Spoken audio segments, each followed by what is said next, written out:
Welcome to all. എല്ലാവർക്കും secret P S സിയിലേക്ക് സ്വാഗതം. ഇന്ന് നമ്മൾ നോക്കാൻ പോകുന്നത് 10ാം ക്ലാസ്സിലെ പുതിയ SCERT ചാപ്റ്ററാണ്. കെമിസ്ട്രിയാണ് ഇന്ന് നമ്മൾ എടുക്കുന്നത്. മൂന്നാമത്തെ ചാപ്റ്ററിൻ്റെ പേര് പീരിയോഡിക് ടേബിളും ഇലക്ട്രോൺ വിന്യാസവും എന്നാണ്.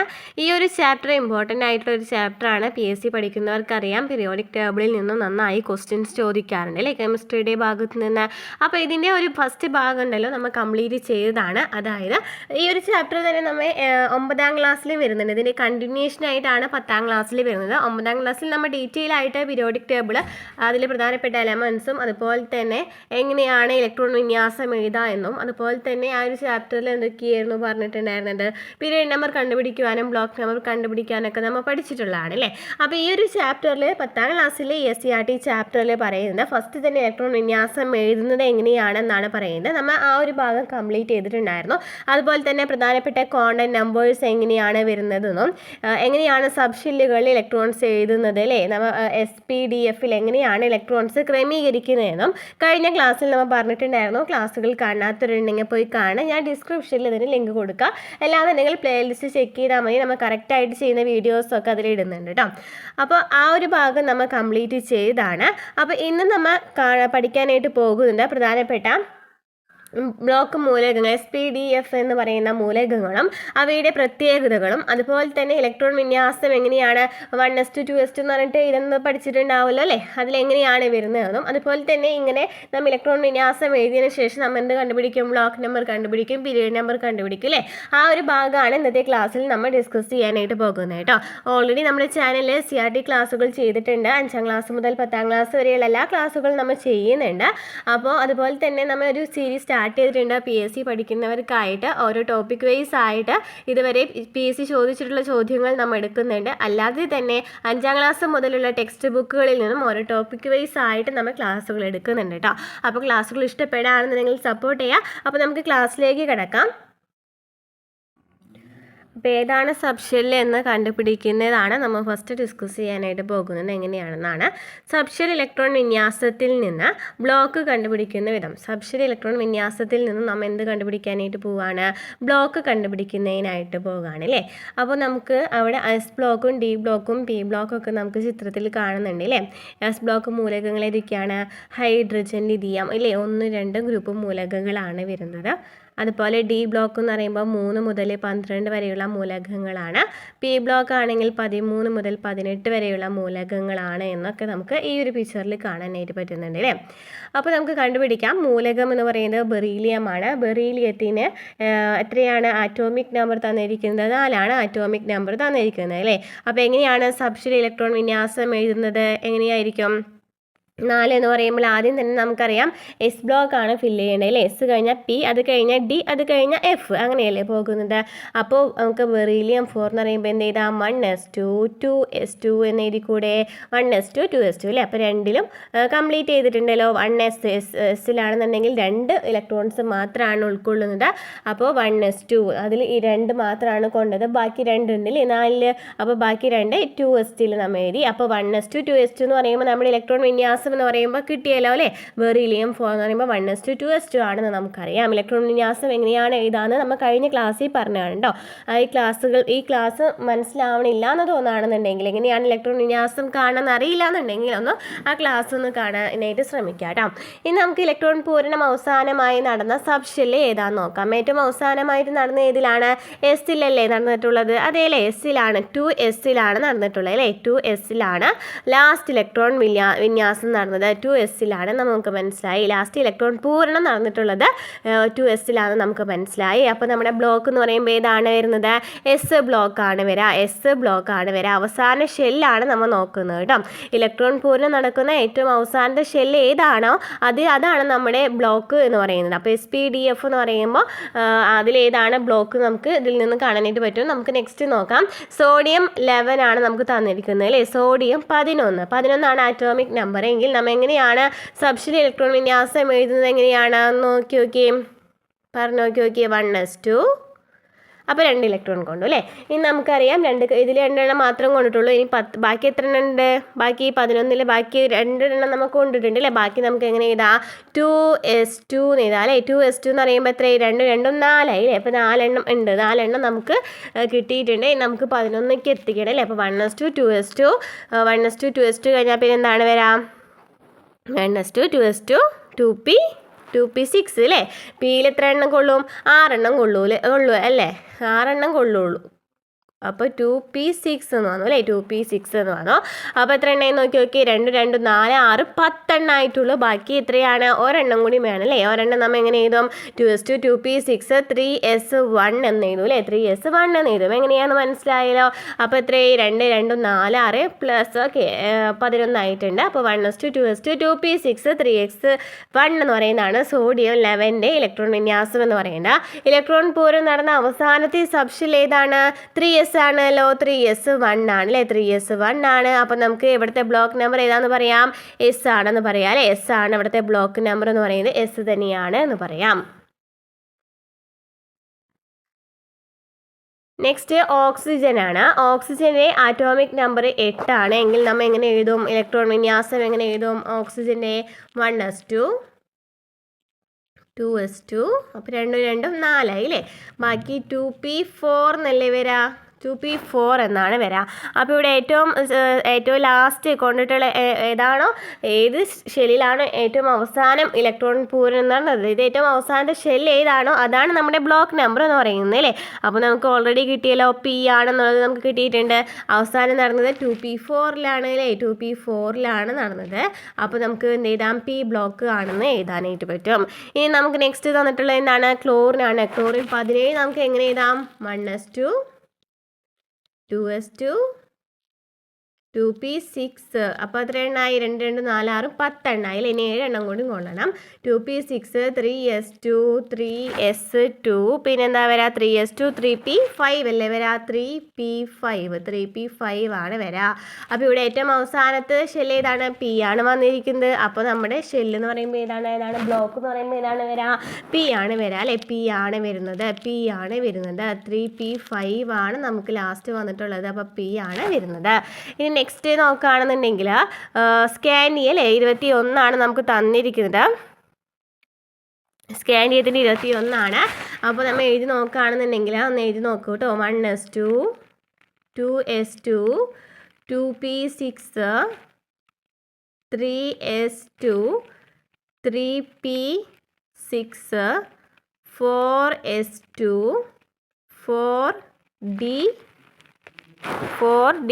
4d അല്ല അല്ലേ വരാം. 4s2 കഴിഞ്ഞാൽ നമ്മൾ 3p അല്ലേ വരുന്നത്. പി കഴിഞ്ഞാൽ അടുത്ത ഷെല്ല് ഇവിടെ നിറയ്ക്കണമെന്ന് നമുക്കറിയാം. അപ്പോൾ 3d അല്ലേ വരാം. 3d1 എന്ന് വരും. അപ്പോൾ നമ്മുടെ ഏറ്റവും ലാസ്റ്റ് സബ്ഷെൽ ഏതിലാണ് നിറഞ്ഞിരിക്കുന്നത്? ഡിയിലാണ് അല്ലേ. 3d1 ആണ്. 3d1 ആണെന്നുണ്ടെങ്കിൽ ഡി ആണ് അവിടുത്തെ ഷെല്ല് എന്ന് പറയുന്നത്. ഓക്കെ, ബ്ലോക്ക് എന്ന് പറയുന്നത്. ഇനി നമുക്ക് നെക്സ്റ്റ് എന്നാണ് നോക്കുന്നത്? അയേൺ ആണ് നോക്കുന്നത്. അയേൺ ആണെന്നുണ്ടെങ്കിൽ 1s2 എന്ന് എഴുതി നോക്കൂ. 1s2 2s2 2p6 3s2 3p6 4s2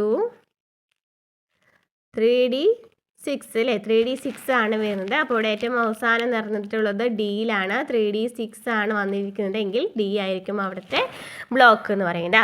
അപ്പോൾ ഇവിടെ നമുക്ക് ശ്രദ്ധിക്കേണ്ടത് എന്താണ്? നമ്മൾ ഇലക്ട്രോൺ വിന്യാസം എഴുതിയതിന് ശേഷം ഇവിടെ നമുക്കറിയാം 3ഡിയുടെയും 4sൻ്റെയും കേസ് നമ്മൾ കഴിഞ്ഞ ക്ലാസ്സിൽ പറഞ്ഞതാണല്ലേ. ആദ്യം തന്നെ 4s എഴുതിയതിന് ശേഷമാണ് നമ്മൾ 3d, അതായത് 4sൽ കംപ്ലീറ്റ് ആയതിനു ശേഷം മാത്രമാണ് ബാക്കി 3ഡിയിലേക്ക് പോകുന്നത്.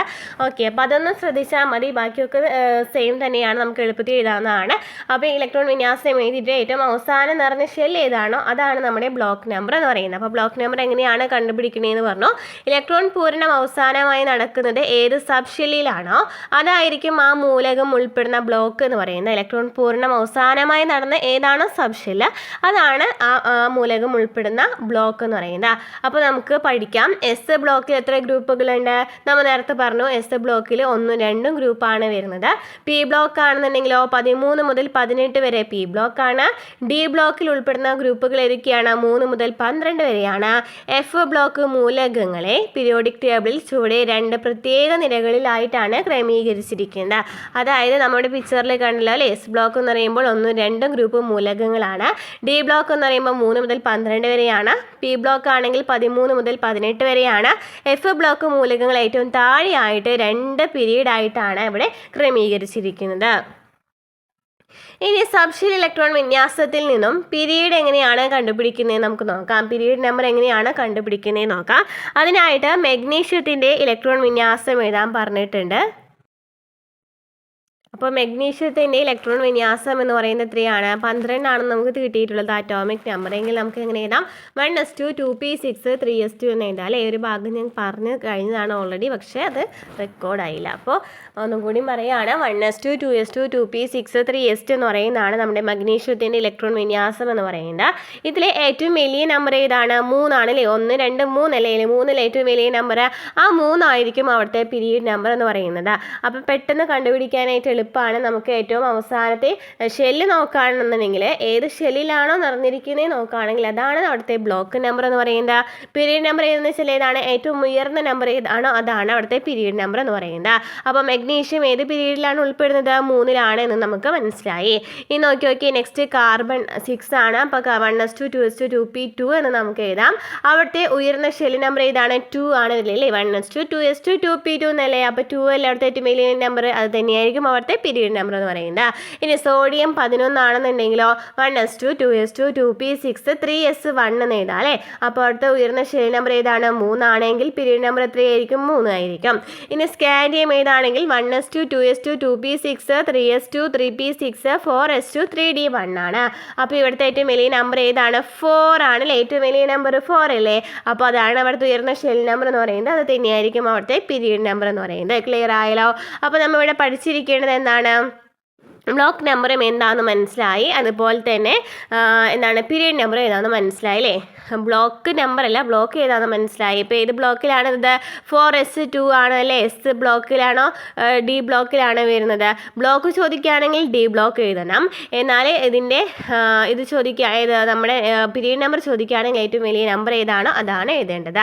അപ്പോൾ ഒരു മൂലകത്തിൻ്റെ സബ്ഷെൽ ഇലക്ട്രോൺ വിന്യാസത്തിലെ ഏറ്റവും ഉയർന്ന ഷെല്ല് നമ്പർ തന്നെയാണ് ആ മൂലകത്തിൻ്റെ പീരീഡ് നമ്പർ എന്ന് നമുക്ക് മനസ്സിലായി. ഇനി സബ്ഷെൽ ഇലക്ട്രോൺ വിന്യാസത്തിൽ നിന്നും എങ്ങനെയാണ് ഗ്രൂപ്പ് നമ്പർ കണ്ടുപിടിക്കുന്നത് നമുക്ക് നോക്കാം. എസ് ബ്ലോക്ക് മൂലകങ്ങളുടെ ഗ്രൂപ്പ് നമ്പറാണ് നമ്മൾ ആദ്യമായിട്ട് നോക്കാൻ പോകുന്നത്. അപ്പോൾ ഇവിടെ നമുക്ക് ലിഥിയം തന്നിട്ടുണ്ട്. സബ്ഷെൽ ഇലക്ട്രോൺ വിന്യാസം എഴുതാൻ പറഞ്ഞിട്ടുണ്ട്. ലിഥിയം 3 ആണെങ്കിൽ നമുക്കറിയാം പെട്ടെന്ന് എഴുതാൻ പറ്റുന്ന ഒരു ഇലക്ട്രോൺ വിന്യാസമാണ് 1s2 2s1 എന്ന് വന്നു അല്ലേ. അപ്പോൾ ഇവിടുത്തെ ബ്ലോക്ക് നമ്പർ ബ്ലോക്ക് ഏതാണ്? ബ്ലോക്ക് നമുക്ക് മനസ്സിലായി. എസ് ബ്ലോക്കിലാണ് ഏറ്റവും അവസാനം നിറഞ്ഞിരിക്കുന്നത്. അപ്പോൾ ബ്ലോക്ക് എന്ന് പറയുന്നത് എസ് ആണ്. ഇനി വാഹിദമ്മ എസ് സബ്ഷെല്ലിൽ എത്ര ഇലക്ട്രോൺസ് ഉണ്ട് നോക്കിയേ. എത്ര ഇലക്ട്രോൺസ് ഉണ്ട്?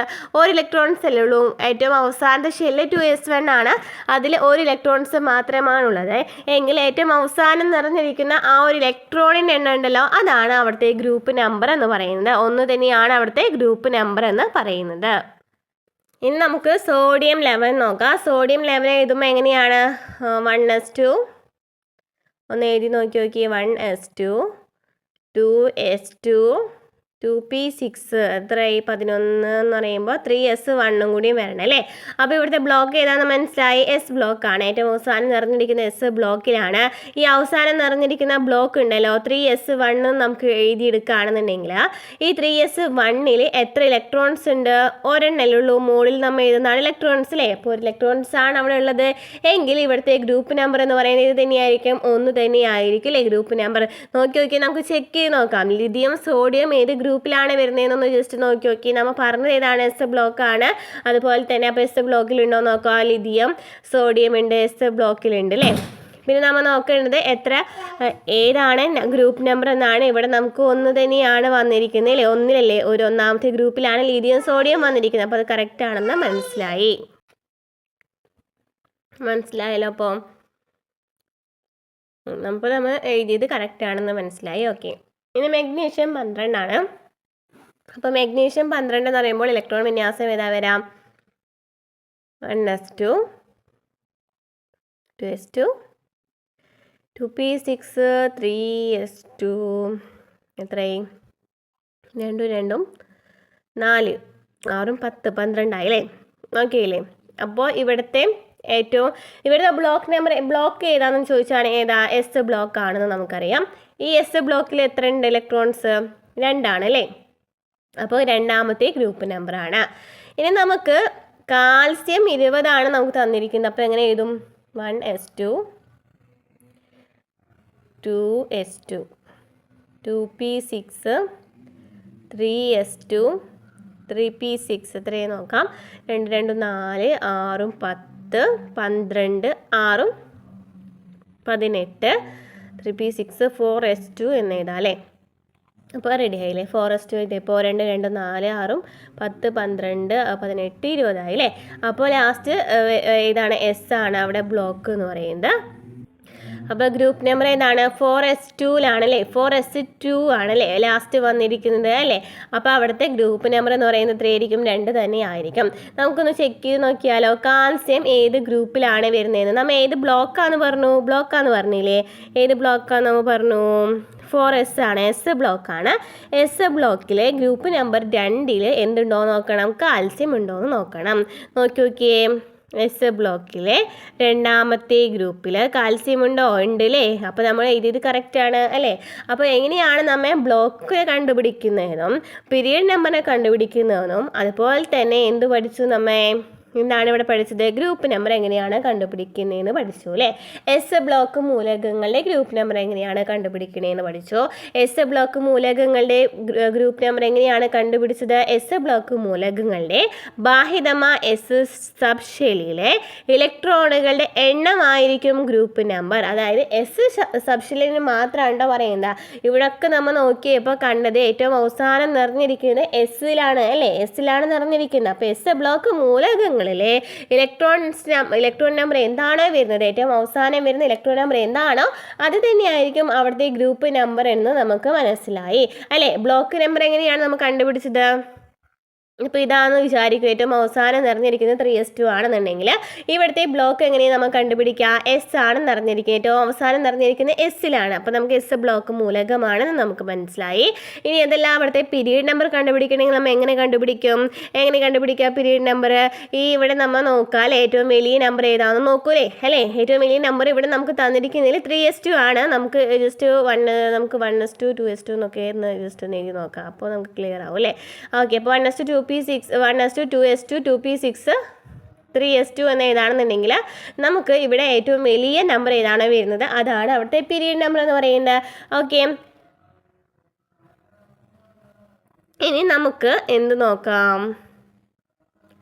പി ബ്ലോക്ക് മൂലകങ്ങളുടെ ഗ്രൂപ്പ് നമ്പർ നോക്കാം. എസ് ബ്ലോക്ക് മൂലകങ്ങൾ എളുപ്പമാണ്. ഏറ്റവും അവസാനം അവസാനത്തെ ഷെല്ലിൽ അവസാനത്തെ ബ്ലോക്കിലാണ് 3s2 ആണെങ്കിൽ 3s2. ഓക്കെ. അപ്പോൾ ഏറ്റവും അവസാനത്ത് എസ് ഷെല്ലിലായിരിക്കും എപ്പോഴും നിറയുന്നുണ്ടായിരിക്കും. S block മൂലകങ്ങളാണല്ലോ. അതിൽ ഏറ്റവും മുകളിൽ കാണുന്ന നമ്പർ ഉണ്ടല്ലോ, അതായത് ഇലക്ട്രോൺസ് നിറയ്ക്കുന്നുണ്ടല്ലോ, അതിൽ ഇലക്ട്രോൺ നമ്പറാണ് അവിടുത്തെ ഗ്രൂപ്പ് നമ്പർ എന്ന് പറയുന്നത്. ഇനി പി ബ്ലോക്ക് മൂലകങ്ങളുടെ ഗ്രൂപ്പ് നമ്പർ എങ്ങനെയാണ് കണ്ടുപിടിക്കാൻ നോക്കി നോക്കാം.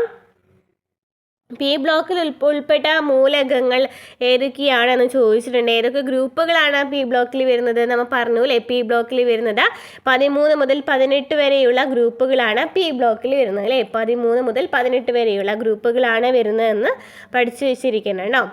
നമുക്ക് നോക്കാം. പി ബ്ലോക്ക് മൂലകങ്ങളിൽ ബാഹിതമ ഷെല്ലിലെ ഇലക്ട്രോണുകളുടെ എണ്ണത്തോടൊപ്പം 10 സംക്രമണ മൂലക ഗ്രൂപ്പുകളെ സൂചിപ്പിക്കുന്ന 10 എന്ന സംഖ്യ കൂടി കൂട്ടുമ്പോൾ ലഭിക്കുന്ന സംഖ്യയാണ് ഗ്രൂപ്പ് നമ്പർ എന്ന് പറയുന്നത്. ഓക്കെ. അപ്പോൾ ഇവിടെ നമ്മൾ ചെയ്യേണ്ടത് എന്താണ്? +10 ചെയ്യുക. ഓക്കെ. ഏതാണ് നമുക്ക് നമ്പർ കിട്ടുന്നത്? ഏറ്റവും അവസാനത്തെ ഇലക്ട്രോൺ ഷെല്ല് നോക്കുകയാണെന്നുണ്ടെങ്കിൽ അവിടുത്തെ ഇലക്ട്രോൺസ് എത്രയാണ് ഉൾക്കൊള്ളുന്നതെന്ന് നോക്കുക. അവസാനത്തെ 2 സബ് ഷെല്ല് നോക്കണം കേട്ടോ. അതായത് എസും പിയും നോക്കണം. അവസാനത്തെ എസും പിയിൽ സബ് ഷെല്ലിൽ നോക്കിയിട്ട് അതിനൊപ്പം നമ്മൾ 10 കൂടെ ആഡ് ചെയ്താൽ മാത്രമാണ് ഇവിടുത്തെ പി ബ്ലോക്ക് മൂലകങ്ങളുടെ ഗ്രൂപ്പ് നമ്പർ കണ്ടുപിടിക്കുന്നതിനായിട്ട് പറ്റുള്ളൂ. അതായത് ഇപ്പോൾ നമുക്ക് എന്തെടുക്കാം, ബോറോൺ എടുക്കാം. ബോറോണിന് 5 ആണ് അവിടുത്തെ അറ്റോമിക് നമ്പർ. ഇലക്ട്രോൺ വിന്യാസം എഴുതിയിരിക്കുന്നു നോക്കൂ, 1s2 2s2 2p1 എന്നാണ്. ഇവിടുത്തെ ആകെ ഇലക്ട്രോണുകളുടെ എണ്ണം എത്രയാണ്? ആകെ ഇലക്ട്രോണുകളുടെ നോക്കുകയാണെങ്കിൽ 2 2 4 1 5 ആണ് അല്ലേ. പക്ഷെ ഇവിടെ നമ്മൾ നോക്കേണ്ടത് അവസാനത്തെ എസും പി ആണ് നോക്കേണ്ടത്. ഓക്കെ, അവസാനത്തെ എസും പി ആണ് ഇവിടെ നോക്കേണ്ടത്. അപ്പോൾ ഇവിടെ അവസാനത്തെ എസും പി എന്ന് പറയുമ്പോൾ 2s2 2p1 ആണല്ലോ. ഇതിൽ ഏറ്റവും മുകളിൽ എഴുതിയിരിക്കുന്ന നമ്പർ ഉണ്ടല്ലോ, അതാണ് ഇലക്ട്രോൺ നമ്പർ എന്ന് പറയുന്നത്. അത് രണ്ടും കൂടെ പ്ലസ് ചെയ്യുക. അപ്പോൾ 2 + 1 = എത്ര കിട്ടി നമുക്ക്? 3 എന്ന് കിട്ടിയില്ലേ. ഈ 3യുടെ ഒപ്പം നമ്മൾ എന്ത് ചെയ്യാണ്? +10 ചെയ്യാണ്. അപ്പോൾ 3 + 10 = നമുക്ക് എത്ര കിട്ടും? 13 എന്ന് കിട്ടും അല്ലേ, 13 എന്ന് കിട്ടും. അതാണ് അവിടുത്തെ ഗ്രൂപ്പ് നമ്പർ എന്ന് പറയുന്നത്. ക്ലിയർ ആയല്ലോ. അപ്പോൾ നമുക്ക് നെക്സ്റ്റ് മൂലകങ്ങൾ നോക്കിയാലോ ഒന്ന്. ഇപ്പോൾ നമുക്ക് തന്നിട്ടുള്ളതിൽ 14 അറ്റോമിക് നമ്പർ എന്ന് തന്നിട്ടുണ്ട് അല്ലേ. അപ്പം സിലിക്കണിൻ്റെ അറ്റോമിക് നമ്പർ 14 എന്ന് നമുക്ക് തന്നിട്ടുണ്ട്. 1s2 2s2 2p6 3s2 3p2 എന്ന് പറയുന്ന ഇലക്ട്രോൺ വിന്യാസം എഴുതിയിട്ടുണ്ട്. ഇതിൽ നമുക്ക് കണ്ടുപിടിക്കാനുള്ളത് എന്താണ്? ഗ്രൂപ്പ് നമ്പറാണ് കണ്ടുപിടിക്കേണ്ടത്. അപ്പോൾ നമ്മൾ എന്ത് ചെയ്യണം? ഏറ്റവും അവസാനത്തെ എസും പിയും എടുക്കുക. ഏറ്റവും അവസാനത്തെ എസും പി എന്ന് പറയുന്നത് 3s2 3p2 ആണ്. ഇതിൽ അവസാനത്തെ ഈ എസും പിയിലും എത്ര ഇലക്ട്രോൺസ് ഉണ്ടെന്ന് നോക്കാം. അപ്പോൾ ഇവിടെ രണ്ടും 3s2ലാണെങ്കിൽ 2 ആണ്, 3p2ലാണെന്നുണ്ടെങ്കിൽ 2 ആണ്. അപ്പോൾ 2 + 2 ചെയ്യുമ്പോൾ നമുക്ക് എത്ര കിട്ടി? 4 എന്ന് കിട്ടിയില്ലേ. ഈ 4നോടൊപ്പം നമ്മൾ എന്ത് ചെയ്യണം? 10 പ്ലസ് ചെയ്യാതാൽ എത്ര കിട്ടി? 14 എന്ന് കിട്ടി. അപ്പോൾ 14 അവിടുത്തെ ഗ്രൂപ്പ് നമ്പർ എന്ന് പറയുന്നത്. ഇനി നമ്മൾ നൈട്രജൻ നോക്കുകയാണ്. നൈട്രജനിൽ 7 atomic number. 1s2 2s2 2p3 എന്നാണ് വരിക. ഇവിടെ നമുക്ക് ഏറ്റവും അവസാനത്തെ എസും പി ആണ് എടുക്കേണ്ടത്. എസും പി എടുത്തപ്പോൾ 2 3 ആണ് വന്നിരിക്കുന്നത്. മുകളിൽ എഴുതിയിരിക്കുന്ന എത്രയാണ്? ഇലക്ട്രോൺ 2 3 ആണ്. അപ്പോൾ 2 + 3 = എത്രയാണ്? 5 ആണ്. അപ്പോൾ 5-നൊപ്പം നമ്മൾ എന്ത് ചെയ്യാണ്? 10 കൂട്ടാണെങ്കിൽ എത്ര കിട്ടി? 15 എന്ന് കിട്ടി. ഇനി ഓക്സിജൻ 8 ആണ്. 1s2 2s2 2p4 ആണ് ഇലക്ട്രോൺ വിന്യാസം എന്ന് പറയുന്നത്. മുകളിൽ 2 4 ആണ് വന്നിരിക്കുന്നത്. ഏറ്റവും അവസാനത്തെ 2 ഷെല്ല് നോക്കിയാൽ മതി നമ്മൾ പറഞ്ഞു. അപ്പോൾ 2s2 2p4 2 + 4 എത്രയാണ്? 2 + 4 6 ആണ്. അതിനൊപ്പം 10 കൂട്ടിയപ്പോൾ 16 എന്ന് കിട്ടി. അപ്പോൾ അതാണ് അവിടുത്തെ ഗ്രൂപ്പ് നമ്പർ എന്ന് പറയുന്നത്. ഇനി ക്ലോറിൻ 17 ആണ്. 1s2 2s2 2p6 3s2 3p5 ആണ്. ഏറ്റവും അവസാനത്തെ എസും പി നോക്കി. 2 + 5 എത്രയാണ്? 7 ആണ്. 7 + 10 ചെയ്യുമ്പോൾ എത്ര കിട്ടി? 17 എന്ന് കിട്ടി. ഇനി ആർഗൺ 18 ആണ്. 1s2 2s2 2p6 3s2 3p6 ആണ്. ഇതിൽ ഏറ്റവും എസും പിയും കൂടെ കൂട്ടാണെങ്കിൽ 6 + 2 ചെയ്യുമ്പോൾ നമുക്ക് എത്ര കിട്ടി? 8 കിട്ടിയില്ലേ. അതിനൊപ്പം 10 കൂട്ടാണെങ്കിൽ 18 എന്ന് കിട്ടി. ഓക്കെ, അപ്പോൾ അതാണ് അവിടുത്തെ ഗ്രൂപ്പ് നമ്പർ എന്ന് പറയുന്നത്. അപ്പോൾ പി ബ്ലോക്ക് മൂലകങ്ങളുടെ ആണെങ്കിൽ എസ് ബ്ലോക്ക് മൂലകങ്ങളിലാണെങ്കിൽ ഏറ്റവും അവസാനത്തെ ഷെല്ല് ഏതാണോ അതിൽ എത്ര ഇലക്ട്രോൺസ് ഉണ്ടോ അത് തന്നെ എഴുതിയാൽ മതി. എന്നാൽ പി ബ്ലോക്ക് ആണെന്നുണ്ടെങ്കിൽ നമ്മൾ എന്ത് ചെയ്യണം? ഏറ്റവും അവസാനത്തെ എസും പിയും ബ്ലോക്ക് മൂലകങ്ങളുടെ ഇലക്ട്രോൺസ് തമ്മിൽ കൂട്ടണം. എന്നിട്ട് എന്ത് ചെയ്യണം? +10 ചെയ്യണം. അപ്പോൾ പി ബ്ലോക്ക് മൂലകങ്ങളുടെ ബാഹിതമായ എസ് പി സബ്ഷെല്ലുകളിലെ ആകെ ഇലക്ട്രോണുകളുടെ എണ്ണത്തോടൊപ്പം 10 കൂട്ടി കിട്ടുന്ന സംഖ്യ ആയിരിക്കും അവിടുത്തെ ഗ്രൂപ്പ് നമ്പർ എന്ന് പറയുന്നത്. ഓക്കെ, ഇനി ഡി ബ്ലോക്ക് മൂലകങ്ങളുടെ ഗ്രൂപ്പ് നമ്പർ എങ്ങനെയാണ് കണ്ടുപിടിക്കുന്നത് നോക്കാം. പീരിയോഡിക് ടേബിളിൽ ഡി ബ്ലോക്ക് മൂലകങ്ങളെ വിന്യസിച്ചിരിക്കുന്നത് നമ്മൾ കണ്ടു അല്ലേ. നടുക്കായിട്ടാണ് കണ്ടിരിക്കുന്നത് അല്ലേ. ഡി ബ്ലോക്ക് മൂലകങ്ങൾ ഏത് പീരീഡ് മുതലാണ് ഡി ബ്ലോക്ക് ആരംഭിക്കുന്നത് എന്ന് നമുക്ക് നോക്കാം. അപ്പോൾ നോക്കി ഇവിടെ നോക്കുകയാണെന്നുണ്ടെങ്കിൽ ഡി ബ്ലോക്ക് മൂലകങ്ങൾ എന്ന് പറയുന്നത് 3 മുതൽ 12 വരെയാണ്. ഏത് പീരീഡ് മുതലാണ് നോക്കുകയാണെങ്കിൽ ഇതാണ് പീരീഡ്. എങ്ങനെയാണ് കണ്ടുപിടിക്കുന്നത് നോക്കി ഇങ്ങനെയല്ല. 1 ഇങ്ങനെ 1 2 3 മൂന്നാമത്തെ പീരീഡാണ് അല്ലേ. മൂന്നാമത്തെ പീരീഡ് മുതലാണ് 1 2 3 4ാമത്തെ പീരീഡ് അല്ലേ. 4ാമത്തെ പീരീഡ് മുതലാണ് അല്ലേ. 1 2 3 4 അല്ലേ. ഇവിടെ 4ാമത്തെ പീരീഡ് മുതലാണ് ഡി ബ്ലോക്ക് മൂലകങ്ങൾ സ്റ്റാർട്ട് ചെയ്തിരിക്കുന്നത് എന്ന് നമുക്ക് മനസ്സിലായി. ഓക്കെ, അപ്പോൾ ജസ്റ്റ് ഒന്ന് ചോദിച്ചിട്ടുള്ളൂ. അപ്പോൾ നമുക്ക് നോക്കാം ബാക്കി എങ്ങനെയാണ് എഴുതാന്നുള്ളത്. ഇവിടെ നമുക്ക് സ്കാനിയം 21 നമുക്കറിയാം. അപ്പോൾ ഇലക്ട്രോൺ വിന്യാസം ഒന്ന് എഴുതി നോക്കിയേ. ഇലക്ട്രോൺ വിന്യാസം നമ്മൾ എവിടെ തൊട്ട് മുമ്പ് എഴുതിയിട്ടുണ്ടായിരുന്നല്ലോ അല്ലേ. ഇവിടെ എവിടെയോ എഴുതിയിട്ടുണ്ടായിരുന്നു. ദേ സ്കാൻഡിയത്തിൻ്റെ ഇലക്ട്രോൺ വിന്യാസം 1s2 2s2 2p6 3s2 3p6 4s2 3d1 എന്നാണ് അല്ലേ. 4s2 3d1 എന്നാണ്. ഏറ്റവും അവസാനം വന്നിരിക്കുന്നത് എന്താണ്? 4s2 3d1 എന്നാണ്. അപ്പോൾ ഏറ്റവും അവസാനത്ത് ഞാനിവിടെ എഴുതിയെടുക്കുകയാണ്. ഇവിടെ എഴുതണില്ല കേട്ടോ. 4s2 3d1 എന്ന് എഴുതി. അപ്പോൾ ഇവിടുത്തെ ഗ്രൂപ്പ് നമ്പർ ഏതാണ് വരുന്നത്? ഗ്രൂപ്പ് നമ്പർ 3 ആണ് വന്നത് അല്ലേ. ഗ്രൂപ്പ് നമ്പർ എത്രയാണ് വന്നത്? 3 ആണ് വന്നത് അല്ലേ. ഗ്രൂപ്പ് നമ്പർ എങ്ങനെയാണ് നോക്കുക? ഡിയും എസും കൂടെ കൂട്ടിയാൽ മതി. അവസാനം അവസാനത്തെ ഡിയും എസ് സബ്ഷെല്ലും കൂടെ കൂട്ടിയാലേ നമുക്ക് അവിടുത്തെ ഗ്രൂപ്പ് നമ്പർ നമുക്ക് കിട്ടും. അതായത് 2 + 1 = 3 ആണ് നമുക്ക് കിട്ടുക.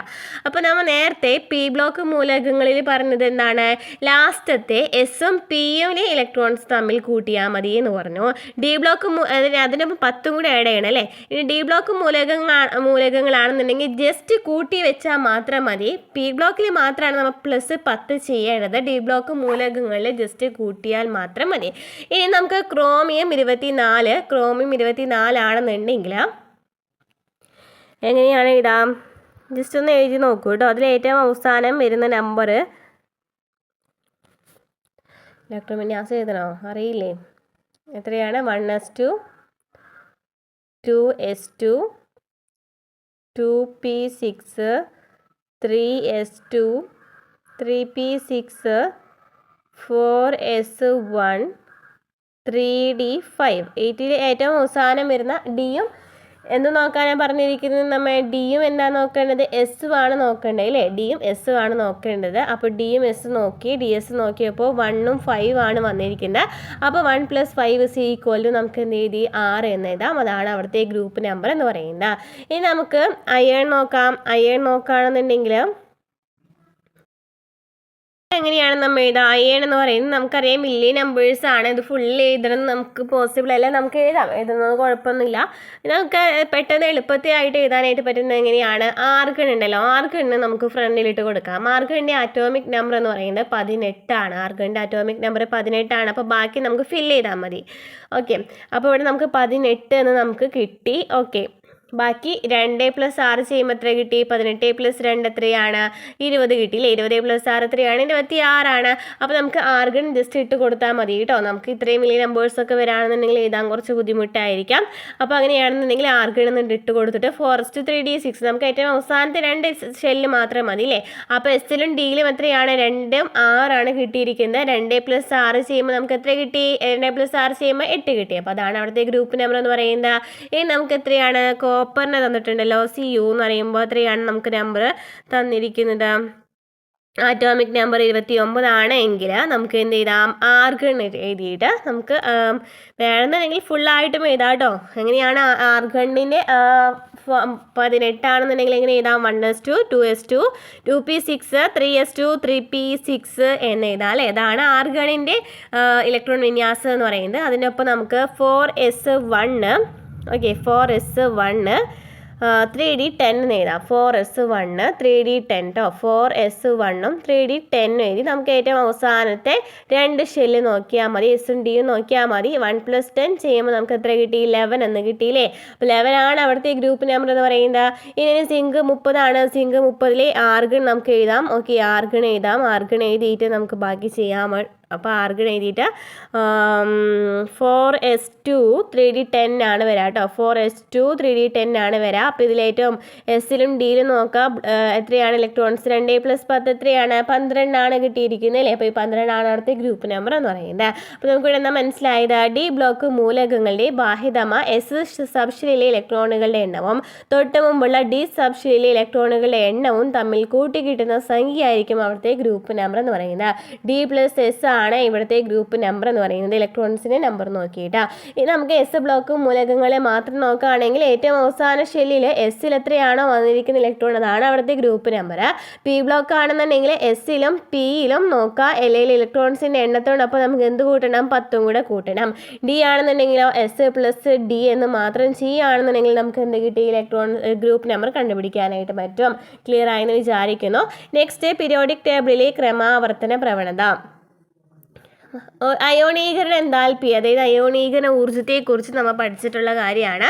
വാതകാവസ്ഥയിലുള്ള ഒറ്റപ്പെട്ട ഒരു ആറ്റത്തിൻ്റെ ബാഹ്യതമ ഷെല്ലിൽ ഏറ്റവും ദുർബലമായി ബന്ധിച്ചിരിക്കുന്ന ഇലക്ട്രോണിനെ നീക്കം ചെയ്യാൻ ആവശ്യമായ ഏറ്റവും കുറഞ്ഞ ഊർജ്ജത്തെയാണ് ആ മൂലകത്തിൻ്റെ അയോണീകരണ എൻതാൽപ്പി എന്ന് പറയുന്നത്.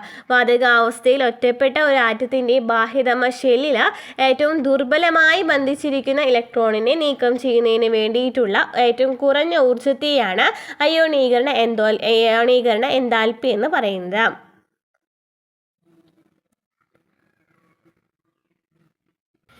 ഇനി ഒരു ഗ്രൂപ്പിൽ മുകളിൽ നിന്ന് താഴേക്ക് വരുമ്പോൾ ഷെല്ലുകളുടെ എണ്ണത്തിന് എന്ത് മാറ്റമാണ് സംഭവിക്കുക? ഒരു ഗ്രൂപ്പിൽ മുകളിൽ നിന്നും താഴേക്ക് വരുന്ന ഷെല്ലുകളുടെ എണ്ണം ഉണ്ടല്ലോ, എന്ത് സംഭവിക്കും? കൂടാണോ കുറയാണോ ചെയ്യുക? ഷെല്ല് കൂടാണ് ചെയ്യുന്നത് കേട്ടോ. ഷെല്ല് എന്ത് ചെയ്യുക? കൂടാണ് ചെയ്യുക. ഇനി ഷെല്ലുകളുടെ എണ്ണം കൂടുമ്പോൾ ബാഹ്യതം ഇലക്ട്രോണിന്മേലുള്ള ന്യൂക്ലിയസിൻ്റെ ആകർഷണ ബലത്തിന് എന്ത് സംഭവിക്കും? ഇപ്പോൾ നമ്മൾ എവിടെ ഷെല്ലുകളുടെ എണ്ണം കൂടിയെന്ന് വിചാരിക്കും. അപ്പോൾ ഷെല്ലുകളുടെ എണ്ണം കൂടാണെന്നുണ്ടെങ്കിൽ എന്താ ചോദിച്ചിരിക്കുന്നത്? ഈ ന്യൂക്ലിയസിൻ്റെ ആകർഷണ ബലത്തിന് എന്ത് സംഭവിക്കുകയാണ്? ഇത് അകലാണ് ചെയ്യുന്നത് അല്ലേ? അകലാണെന്നുണ്ടെങ്കിൽ എന്തായാലും ആകർഷണ ബലം എന്ത് ചെയ്യും? കുറയും. ഗ്രൂപ്പിൽ മുകളിൽ നിന്നും താഴേക്ക് വരുമ്പോൾ ന്യൂക്ലിയർ ചാർജിന് എന്ത് മാറ്റമാണ് സംഭവിക്കുന്നത്? ചാർജിന് എന്ത് മാറ്റമാണ് സംഭവിക്കുക? ന്യൂക്ലിയർ ചാർജ് കൂടാണ് ചെയ്യുക. ന്യൂക്ലിയർ ചാർജ് എന്ത് ചെയ്യുന്നു? കൂടാണ് ചെയ്യുന്നത്. ന്യൂക്ലിയർ ചാർജ് കൂടുമ്പോൾ ബാഹ്യതമ ഇലക്ട്രോണിന്മേലുള്ള ന്യൂക്ലിയസിൻ്റെ ആകർഷണ ബലത്തിന് എന്ത് സംഭവിക്കും? ന്യൂക്ലിയർ അട്രാക്ഷൻ കൂടാണെന്നുണ്ടെങ്കിൽ ഈ ന്യൂക്ലിയറിൻ്റെ ചാർജിന് എന്ത് മാറ്റമാണ് സംഭവിക്കുന്നത് എന്ന് നമ്മൾ പറഞ്ഞു? കൂടാണ് ചെയ്യുന്നതെന്ന് പറഞ്ഞു അല്ലേ? അപ്പോൾ ആകർഷണ ബലത്തിന് എന്താണ് സംഭവിക്കുന്നത്? ആകർഷണ ബലം കൂടാണ് ചെയ്യുന്നത്. അപ്പോൾ ചാർജ് കൂടും, ആകർഷണ ബലം കൂടും. അപ്പോൾ എന്താ നമ്മൾ പറയുന്നത്?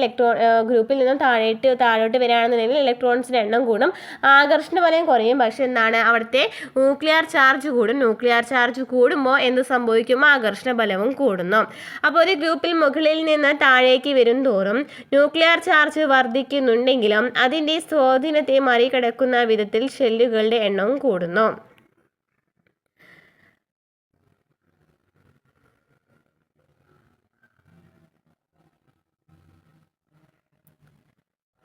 അങ്ങനെയെങ്കിൽ ബാഹ്യതമ ഇലക്ട്രോണിനെ വിട്ടുകൊടുക്കുവാനുള്ള സാധ്യത ഗ്രൂപ്പിൽ താഴേക്ക് വരുമ്പോൾ കൂടാണോ കുറയാണോ ചെയ്യുന്നത് എന്ന് ചോദിച്ചിട്ടുണ്ട്. അപ്പോൾ ഇവിടെ പറയുന്നുണ്ട്, ഒരു ഗ്രൂപ്പിൽ മുകളിൽ നിന്ന് താഴേക്ക് വരും തോറും എന്താ സംഭവിക്കുന്ന? അയോണീകരണ എൻതാൽപ്പിക്കുന്നത് സംഭവിക്കുന്നത് കുറയാണ് ചെയ്യുന്നത്. അയോണീകരണ എൻതാൽപ്പി കുറയാണ് ചെയ്യുന്നത്. ഇവിടെ നമുക്ക് ഇലക്ട്രോൺസിനെ വിട്ടുകൊടുക്കുവാനുള്ള ചാൻസ് അപ്പോൾ എന്താണ്? കൂടാണ് ചെയ്യുക അല്ലേ? ഇലക്ട്രോൺസിനെ വിട്ടുകൊടുക്കുവാനുള്ള ചാൻസ് കൂടാണ് ചെയ്യുന്നത്. കൂടുന്നു കേട്ടോ. കൂടാണ് ചെയ്യുന്നത്. ബാഹ്യതം ഇലക്ട്രോൺസിനെ വിട്ടുകൊടുക്കുവാനുള്ള സാധ്യത ഗ്രൂപ്പിൽ നിന്നും താഴേക്ക് വരുമ്പോൾ കൂടാണ് ചെയ്യുന്നത്. ഒരു ഗ്രൂപ്പിൽ മുകളിൽ നിന്ന് താഴേക്ക് വരും തോറും അയോണീകരണ എൻതാൽപ്പി കുറയുന്നു. ആകർഷണ ബലം കുറയുന്നു എന്ന് പറഞ്ഞു. അതുപോലെ തന്നെ ഇവിടെ എന്താണ്? അയോണീകരണ എൻതാൽപ്പി കുറയാണ് ചെയ്യുന്നത്. അപ്പോൾ ഗ്രൂപ്പിൻ്റെ കേസ് നമ്മൾ നോക്കി. ഇനി പീരീഡിൻ്റെ കേസ് നോക്കുകയാണെന്നുണ്ടെങ്കിൽ പീരീഡിൽ നോക്കുകയാണെന്നുണ്ടെങ്കിൽ പീരീഡിൽ ഇടത്തു നിന്ന് വലത്തോട്ട് പോകുന്തോറും ഷെല്ലുകളുടെ എണ്ണത്തിൽ എന്തെങ്കിലും മാറ്റം സംഭവിക്കുമോ? ഷെല്ലുകളുടെ എണ്ണത്തിൽ എന്തെങ്കിലും മാറ്റം സംഭവിക്കുമോ? ഇല്ല. ഷെല്ലുകളുടെ എണ്ണത്തിൽ മാറ്റം സംഭവിക്കുന്നുണ്ടോ?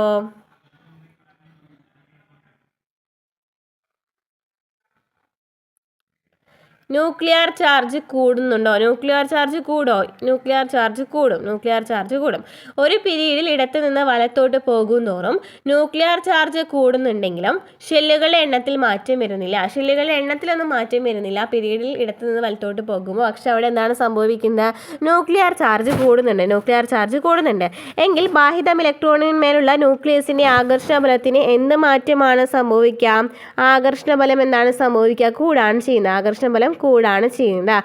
അപ്പോൾ അയോണീകരണ എൻതാൽപ്പിക്ക് എന്ത് സംഭവിക്കും? അയോണീകരണ എൻതാൽപ്പി കൂടാണ് ചെയ്യുന്നത്. അപ്പോൾ പീരീഡിൽ നോക്കിയപ്പോൾ അയോണീകരണ എൻതാൽപ്പി കൂടാണ് ചെയ്തത്.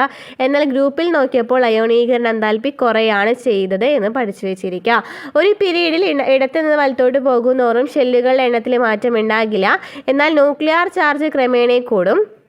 ബാഹ്യതം ഇലക്ട്രോണിന്മേലുള്ള ന്യൂക്ലിയസിൻ്റെ ആകർഷണ ബലം കൂടും. അതിനാൽ അയോണീകരണ എൻതാൽപ്പിയും കൂടും. അപ്പം എന്താ പറഞ്ഞത്? ഒരു പീരീഡിൽ ഇടത്തു നിന്ന് വലത്തോട്ട് പോകുന്തോറും ഷെല്ലുകളുടെ എണ്ണത്തിൽ മാറ്റമൊന്നും സംഭവിക്കില്ല. പക്ഷേ ന്യൂക്ലിയർ ചാർജ് അവിടെ കൂടും. അതുപോലെ തന്നെ ഇലക്ട്രോണുകളിന്മേലുള്ള ന്യൂക്ലിയസിൻ്റെ ആകർഷണ ബലവും കൂടുമെങ്കിൽ അയോണീകരണ എൻതാൽപ്പി എന്ത് സംഭവിക്കും? കൂടാണ് ചെയ്യുന്നത് അല്ലേ? ന്യൂക്ലിയർ ചാർജ് കൂടുന്നു, ആകർഷണ ബലം കൂടുന്നു, അതുപോലെ തന്നെ അയോണീകരണ എൻതാൽപ്പിയും കൂടുന്നു.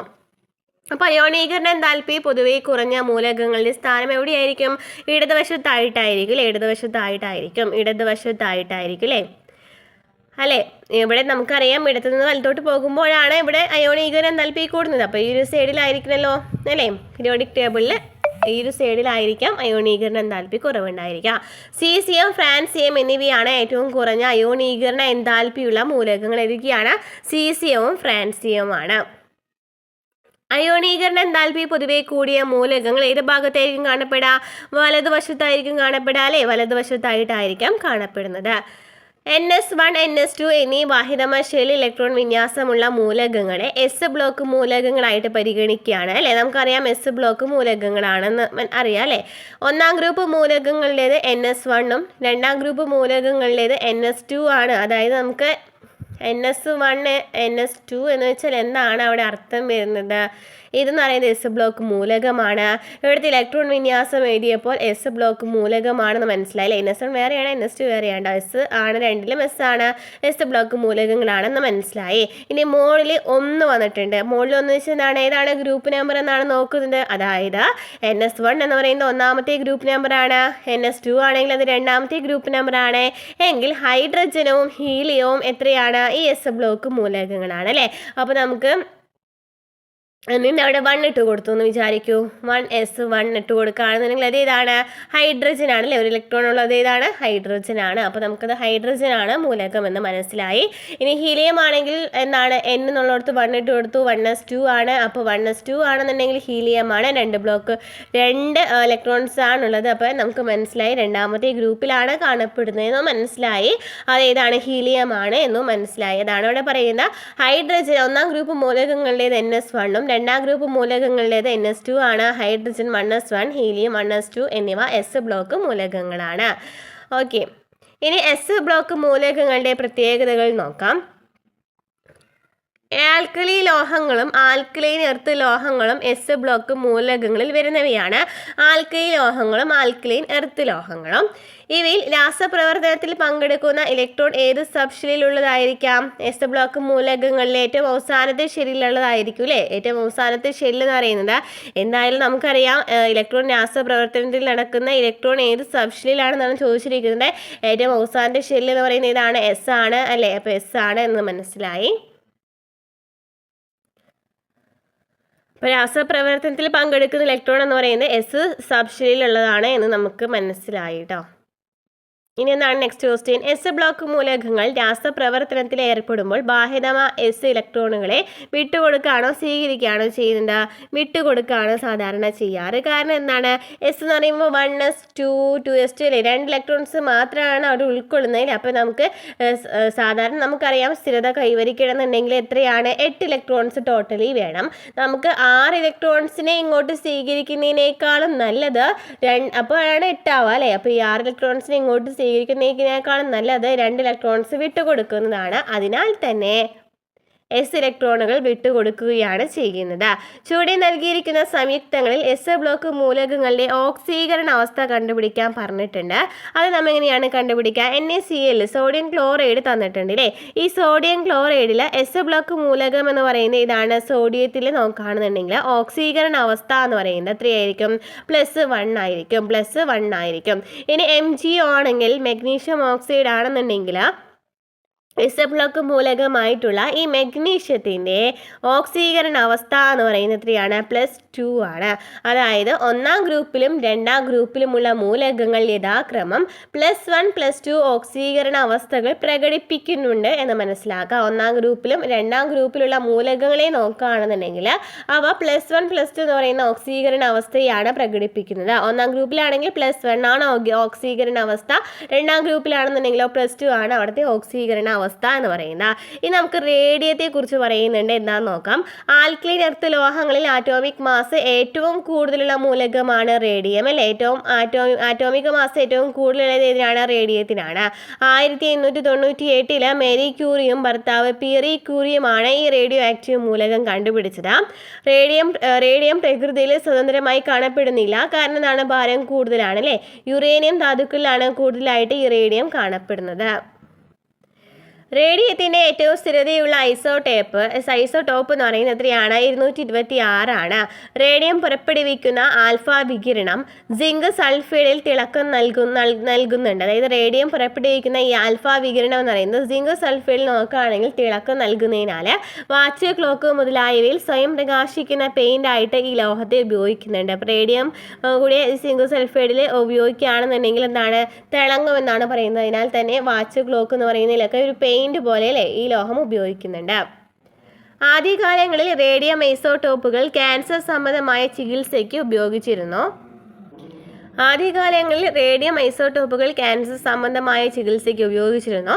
റേഡിയവുമായുള്ള സമ്പർക്കം ക്യാൻസറിനും ജനിതക മാറ്റങ്ങൾക്കും മറ്റ് ഗുരുതര ആരോഗ്യ പ്രശ്നങ്ങൾക്കും കാരണമാകുന്നതിനാൽ ഇതിൻ്റെ വ്യാവസായിക ഉപയോഗത്തിന് നിയന്ത്രണം ഏർപ്പെടുത്തിയിട്ടുണ്ട്. എന്നാൽ ശാസ്ത്ര ഗവേഷണത്തിലും പെട്രോളിയം പര്യവേഷണത്തിലും ന്യൂട്രോണുകളുടെ ഉറവിടമായ റേഡിയം, ബെറീലിയം എന്നിവയുടെ മിശ്രിതം ഉപയോഗിക്കുന്നുണ്ട്. അപ്പോൾ റേഡിയം എന്ന് പറയുന്നത് കുറച്ച് ഭാരം കൂടുതലുള്ള മൂലകമാണ്. ഏറ്റവും കൂടുതൽ ഭാരം അല്ലെങ്കിൽ ഏതാണ് ഏറ്റവും അറ്റോമിക് മാസ് ഏറ്റവും കൂടുതലുള്ള മൂലകം ചോദിക്കുകയാണെങ്കിൽ ഏതാണ്? റേഡിയമാണ്. അപ്പോൾ ഈ റേഡിയം കണ്ടുപിടിച്ചത് മേരി ക്യൂറിയും ഭർത്താവ് പിയറി ക്യൂറിയും കൂടിയാണ്. അത് സ്വതന്ത്രമായിട്ട് കാണപ്പെടുന്നില്ല, യുറേനിയത്തിൽ അറ്റാച്ച് ചെയ്തിട്ടാണ് അത് കാണപ്പെടുന്നത്. അതുപോലെ തന്നെ റേഡിയം 226 എന്ന് പറയുന്നത് റേഡിയത്തിൻ്റെ സ്ഥിരതയുള്ള ഐസോട്ടോപ്പാണ്. ആൽഫ വികിരണം എന്ന് പറയുന്നത് റേഡിയം പുറപ്പെടുവിക്കുന്നതാണ് ആൽഫ വികിരണം എന്ന് പറയുന്നത്. ഇത് സിങ്ക് സൾഫൈഡിൽ നോക്കുകയാണെന്നുണ്ടെങ്കിൽ തിളക്കം നൽകുന്നതിനാൽ തന്നെ ഈ വാച്ച് ക്ലോക്കൊക്കെ നിർമ്മിക്കുകയാണെന്നുണ്ടെങ്കിൽ പെയിൻ്റ് ആയിട്ട് ഇത് ഉപയോഗിക്കുന്നുണ്ട്. ആദ്യമൊക്കെ ക്യാൻസറിന് ചികിത്സയ്ക്കൊക്കെ നമ്മൾ എന്തുപയോഗിച്ചിരുന്നു? റേഡിയം ഉപയോഗിച്ചിരുന്നു. പക്ഷേ വികിരണം എന്ന് പറയുന്നത് കുറച്ച് ആരോഗ്യ പ്രശ്നങ്ങൾ കൂടുതലായിട്ട് ഉണ്ടാക്കുന്നതിനായിട്ട് കുറച്ച് ലിമിറ്റ് ഏർപ്പെടുത്തിയിട്ടുണ്ട്. അതുപോലെ തന്നെ ഇതെന്ന് പറയുന്നത് പെട്രോളിയം പര്യവേഷണത്തിലും ന്യൂട്രോണുകൾ ഉറവിടമായി റേഡിയം, ബെറിലിയം എന്നിവയുടെ മിശ്രിതം ഉപയോഗിക്കുന്നതിനായിട്ടും ഉപയോഗിക്കുകയും ചെയ്യുന്നുണ്ട്. ഇനി എസ് ബ്ലോക്ക് മൂലകങ്ങൾ പൊതുവെ ഖരാവസ്ഥയിലാണ് കാണപ്പെടുന്നത്. എന്നാൽ ഉരുകൽ നില എന്ന് പറയുന്നത് വളരെ കുറവുള്ള ഒരു ലോഹം ഏതാണ്? സീസിയം ആണ്. പൊതുവെ ഖരാവസ്ഥയാണ് കാണപ്പെടുന്നതെങ്കിലും ഉരുകൽ നില എന്ന് പറയുന്നത് ഏറ്റവും കുറവുള്ള ലോഹം ചോദിക്കുകയാണെങ്കിൽ ഏതാണ്? സീസിയം ആണ് അല്ലേ. അതിനാൽ അന്തരീക്ഷ താപനില കൂടുതലുള്ള ദിവസങ്ങളിൽ അത് ദ്രാവക അവസ്ഥയിലാണ് കാണപ്പെടുക. അന്തരീക്ഷ താപനില കൂടുതലാണെന്നുണ്ടെങ്കിൽ സീസിയം എന്നാണ് ദ്രാവക അവസ്ഥയിലാണ് കാണപ്പെടുന്നത്. ഫ്രാൻസിയം, റേഡിയം എന്നീ മൂലകങ്ങൾ റേഡിയോ ആക്റ്റീവ് സ്വഭാവം പ്രകടിപ്പിക്കുന്നവയാണ്. ഫ്രാൻസിയം, റേഡിയം റേഡിയോ ആക്റ്റീവ് സ്വഭാവം പ്രകടിപ്പിക്കുന്നുണ്ട്. ഇനി നമുക്ക് പി ബ്ലോക്ക് മൂലകങ്ങളെ കുറിച്ച് പഠിക്കാം. എസ് ബ്ലോക്ക് മൂലകങ്ങൾ നമ്മൾ കംപ്ലീറ്റ് ചെയ്തിട്ടുണ്ട്. ഇനി പി ബ്ലോക്ക് മൂലകങ്ങളുടെ പ്രത്യേകതകൾ നോക്കാം. പീരിയോഡിക് ടേബിളിൻ്റെ ഒരു ഭാഗം നമുക്ക് തന്നിട്ടുണ്ട്. ഇത് പി ബ്ലോക്ക് മൂലകങ്ങളാണ്. പി ബ്ലോക്ക് മൂലകങ്ങൾ എന്ന് പറയുന്നത് നമ്മൾ പറഞ്ഞു അല്ലേ, 13 മുതൽ 18 വരെ കാണപ്പെടുന്നതാണ് അല്ലേ. 13 മുതൽ 18 വരെയുള്ള ഗ്രൂപ്പുകളിലെ മൂലകങ്ങളെയാണ് എന്ന് പറയുന്നത് പി ബ്ലോക്ക് മൂലകങ്ങൾ എന്ന് പറയുന്നത്. അപ്പോൾ പി ബ്ലോക്ക് മൂലകങ്ങൾ ഉൾപ്പെടുന്ന ഗ്രൂപ്പുകൾ ഏതൊക്കെയാണ്? 13 മുതൽ 18 വരെയുള്ള ഗ്രൂപ്പുകളെയാണ് അല്ലേ. പി ബ്ലോക്ക് മൂലകങ്ങളിൽ ലോഹങ്ങൾ, അലോഹങ്ങൾ, ഉപലോഹങ്ങൾ എന്നിവ ഉൾപ്പെടുന്നുണ്ട്. അപ്പം ഈ പി ബ്ലോക്ക് മൂലകങ്ങളിൽ ഏതൊക്കെയുണ്ട്? ലോഹങ്ങളും അലോഹങ്ങളും ഉപലോഹങ്ങളൊക്കെ ഉണ്ട്. ഈ മൂലകങ്ങൾ ഖരം, ദ്രാവകം, വാതകം എന്നീ 3 അവസ്ഥകളിലും കാണപ്പെടുന്നു. അതിനാൽ തന്നെ ഈ വാതകങ്ങളൊക്കെ ഈ മൂലകങ്ങളൊക്കെ ഖരം, ദ്രാവകം, വാതകം എന്നീ 3 അവസ്ഥകളിലും കാണപ്പെടുന്നുണ്ട്. പി ബ്ലോക്ക് മൂലകങ്ങൾ 3 അവസ്ഥയിലും കാണപ്പെടുന്നുണ്ട്. ലോഹങ്ങൾ, അലോഹങ്ങൾ, ഉപലോഹങ്ങൾ എന്നിങ്ങനെ വേർതിരിച്ചിട്ടുണ്ടെന്നൊക്കെ നമുക്ക് ക്ലിയർ ആയേ. എസ് ബ്ലോക്ക് മൂലകങ്ങളുമായി താരതമ്യപ്പെടുത്തുമ്പോൾ പി ബ്ലോക്ക് മൂലകങ്ങളുടെ ഓക്സീകരണ അവസ്ഥയിൽ എന്തൊക്കെ മാറ്റമാണ് ഉള്ളതെന്ന് നമുക്ക് നോക്കാം. ഇപ്പം ഇവിടെ നമുക്ക് കുറച്ചും കൂടി ഉദാഹരണങ്ങൾ കണ്ടുപിടിക്കാൻ പറഞ്ഞിട്ടുണ്ട് അല്ലേ. ഖരം, ദ്രാവകം, വാതകം. ഇപ്പോൾ ലോഹങ്ങൾ ഏതൊക്കെയാണ്? അലുമിനിയം എന്ന് പറയുന്നതും ഗാലിയം എന്ന് പറയുന്നതാണ് ലോഹങ്ങളാണ്. അലുമിനിയം അതുപോലെ തന്നെ ഗാലിയം എന്ന് പറയുന്നത് നമുക്ക് തന്നിരിക്കുന്ന പി ബ്ലോക്ക് മൂലകങ്ങളിൽ നോക്കുകയാണെങ്കിൽ അലുമിനിയം, ഗാലിയം എന്നാണ് ലോഹങ്ങളാണ്. അലുമിനിയം ഖരാവസ്ഥയിലും ഗാലിയം ഖരത്തിലും ദ്രാവകത്തിലും കാണപ്പെടാം. അലോഹങ്ങൾ എന്ന് പറയുമ്പോൾ ഇതൊക്കെയാണ് വരാൻ? നൈട്രജൻ, ഓക്സിജൻ അല്ലേ. നൈട്രജൻ, ഓക്സിജൻ, കാർബൺ എന്നിവയ്ക്ക് സൾഫർ, ക്ലോറിൻ എന്നിവയ്ക്ക് വാതകങ്ങളാണ്, അലോഹങ്ങളാണ്. ഇതിലെ നൈട്രജൻ എന്ന് പറയുന്ന വാതകമാണ്, ഓക്സിജൻ എന്ന് പറയുന്ന വാതകമാണ്. സൾഫർ എന്ന് പറയുന്നുണ്ടല്ലോ, അത് ഖരമാണ്. സൾഫർ എന്ന് പറയുന്നത് ഖരമാണ്. ഇനി ക്ലോറിൻ എന്ന് പറയുന്നതാണ് വാതകമാണ്. ക്ലോറിൻ എന്ന് പറയുന്നത് വാതകമാണ്. ഇനി ഉപലോഹങ്ങൾ നോക്കുകയാണെന്നുണ്ടെങ്കിൽ ബോറോണ്, സിലിക്കൺ, ആർസനിക് എന്നിവയാണ് ഉപലോഹങ്ങൾ എന്ന് പറയുന്നത്. ഇതാണ് ബോറോണ്. ഇവിടെ ഉണ്ടോ? ബോറോണ്, ആർസനിക്, ബോറോണും ആർസനിക്കും അതുപോലെ തന്നെ സിലിക്കൺ ആണ്. ഇത് 3 ഖരാവസ്ഥയിലാണ് കാണപ്പെടുന്നത്. 3 ഉപലോഹങ്ങളാണ്. ഇനി ദ്രാവകാവസ്ഥയിലുള്ള അലോഹം ചോദിക്കുകയാണെങ്കിൽ ഏതാണ്? ബ്രോമിനാണ്. ദ്രാവകാവസ്ഥയിലുള്ള അലോഹം ചോദിക്കുകയാണെങ്കിൽ ഏതാണ്? ബ്രോമിനാണ്. അപ്പോൾ ഇവിടെ നമുക്ക് ഓക്സീകരണ അവസ്ഥ കണ്ടുപിടിക്കാൻ പറഞ്ഞിട്ടുണ്ട്. HF ആണ് നമുക്ക് തന്നിരിക്കുന്നത്. ഇതിലെ പി ബ്ലോക്ക് മൂലകം ഏതാണ്? ഫ്ലൂറിനാണ് അല്ലേ. ഇതിലെ പി ബ്ലോക്ക് മൂലകം ഏതാണ്? ഫ്ലൂറിനാണ്. അപ്പോൾ ഫ്ലൂറിൻ നമുക്ക് നോക്കാം. ഫ്ലൂറിനെ നോക്കുകയാണെന്നുണ്ടെങ്കിൽ ഹൈഡ്രജൻ്റെ ഓക്സീകരണ അവസ്ഥ എന്ന് പറയുന്നത് എത്രയാണ്? +1 ആണ്. ഹൈഡ്രജൻ്റെ ഓക്സീകരണ അവസ്ഥ +1 ആണ്. അപ്പോൾ ഈ സംയുക്തം എന്താണ്? ന്യൂട്രലാണ് അല്ലേ? +1 ആണെന്നുണ്ടെങ്കിൽ ഈ സംയുക്തം ന്യൂട്രലാണ്. ഓക്കെ, +1 ആണ് ഹൈഡ്രജൻ ഓക്സീകരണ അവസ്ഥ എന്ന് പറയുന്നത്. ഈ ഒരു സംയുക്തം എന്ന് പറയുന്നത് ന്യൂട്രൽ ആയതിനാൽ ഫ്ലൂറിൻ്റെ ഓക്സീകരണ അവസ്ഥ എന്ന് പറയുന്നത് എത്രയാണ്? -F ആണ്, -1 ആണ്, -1 ആണ്. ഇനി നമുക്ക് Al2O3 നോക്കുകയാണെന്നുണ്ടെങ്കിൽ അപ്പോൾ ഇവിടുത്തെ ഓക്സീകരണ അവസ്ഥ എത്രയാണ് വരിക? -1 ആണ് വരിക കേട്ടോ. ഇനി Al2O3 നോക്കുകയാണെന്നുണ്ടെങ്കിൽ ഇവിടുത്തെ പി ബ്ലോക്ക് മൂലകം എന്ന് പറയുന്നത് അലുമിനിയാണ്. അപ്പോൾ നമ്മൾ എന്ത് ചെയ്യണം? ഓക്സിജൻ്റെ ഓക്സീകരണ അവസ്ഥ എന്ന് പറയുന്നത് എത്രയാണെന്ന് അറിയണം അല്ലേ? ഓക്സിജൻ്റെ ഓക്സീകരണ അവസ്ഥ നമുക്ക് എത്രയാണ് വരിക? -2 ആണ് ശരിക്കും പറഞ്ഞാൽ ഓക്സിജൻ്റെ ഓക്സീകരണ അവസ്ഥ എന്ന് പറയുന്നത്. അപ്പോൾ നമുക്ക് എങ്ങനെയാണ് കണ്ടുപിടിക്കുക? ഓക്സീകരണ അവസ്ഥ ഇട്ട് കൊടുക്കുക. Al2 നമ്മൾ എന്താണ്? 2 × Al.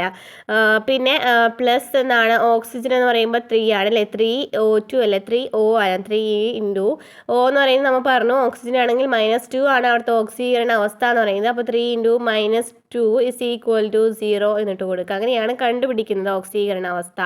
ഒരു മൂലകത്തിൻ്റെ ഓക്സീകരണ അവസ്ഥ നമുക്ക് കിട്ടിയാൽ മതി. അങ്ങനെയെങ്കിൽ നമുക്ക് ആ കോമ്പൗണ്ടിൻ്റെ ഓക്സീകരണ അവസ്ഥ കണ്ടുപിടിക്കാനായിട്ട് പറ്റും. അപ്പോൾ ഇവിടെ നമുക്ക് ചെയ്യുമ്പോൾ 2Al -6 = 0 എന്ന് വരും അല്ലേ?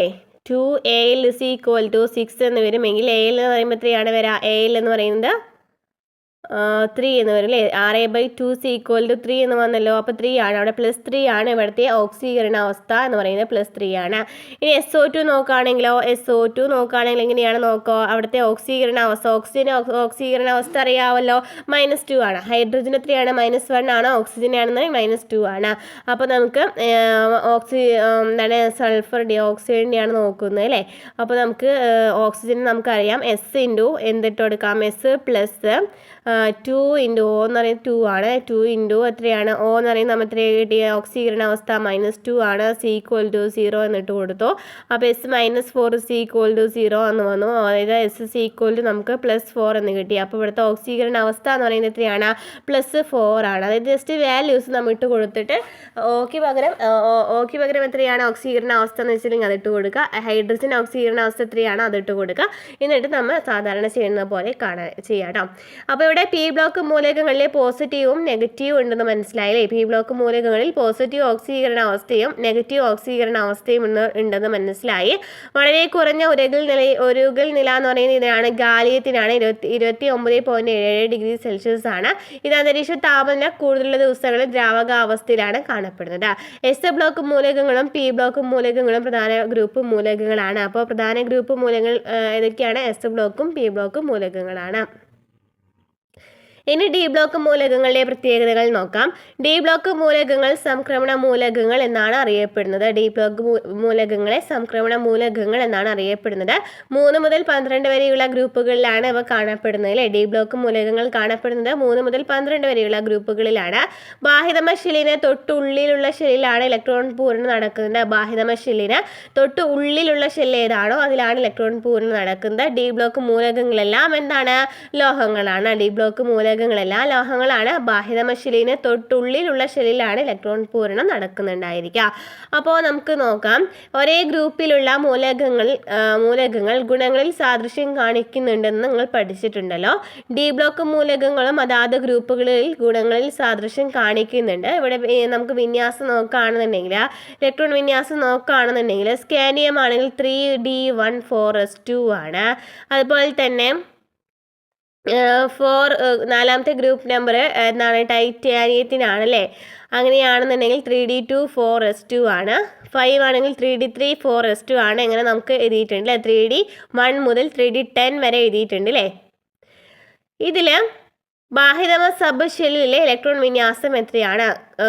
കോപ്പറിനെ നോക്കണ്ടെന്ന് പറഞ്ഞിട്ടുണ്ട്. അതുപോലെ തന്നെ ക്രോമിയത്തിനെ നോക്കുകയാണെന്നുണ്ടെങ്കിൽ, അതായത് ക്രോമിയത്തിനെയും അതുപോലെ തന്നെ ഈ കോപ്പറിനെ നോക്കുകയാണെന്നുണ്ടെങ്കിൽ നമുക്ക് ലാസ്റ്റത്തെ ഇലക്ട്രോൺ വിന്യാസം നോക്കുകയാണെങ്കിൽ എത്രയാണ്? 2 ആണ് വന്നിരിക്കുന്നത്. ലാസ്റ്റ് എസ് ഷെല്ലിൽ 2 ആണ് വന്നിരിക്കുന്നത് നമുക്ക് മനസ്സിലായി. ഇതുപോലെ 5ാം പീരീഡിലെ മൂലകങ്ങളുടെ ബാഹ്യതമ സബ് ഷെല്ലിലെ ഇലക്ട്രോൺ വിന്യാസം അപ്പോൾ എത്രയായിരിക്കും? 5s2 എന്നായിരിക്കാം. അപ്പോൾ 4s2 എന്നാണ് ഇവിടെ നമുക്ക് കിട്ടിയിരിക്കുന്നത് അല്ലേ? 4s2 4:2 ആണ്. നമുക്ക് 3 മുതൽ 12 വരെയുള്ള ഗ്രൂപ്പിലെ ഈ ക്രോമിയം കോപ്പറും ഒഴുകി നോക്കുകയാണെന്നുണ്ടെങ്കിൽ അവസാനത്തെ സബ്ഷെല്ലില്ല 4:2 ആണ് കിട്ടിയിരിക്കുന്നത് നമുക്ക് മനസ്സിലായി.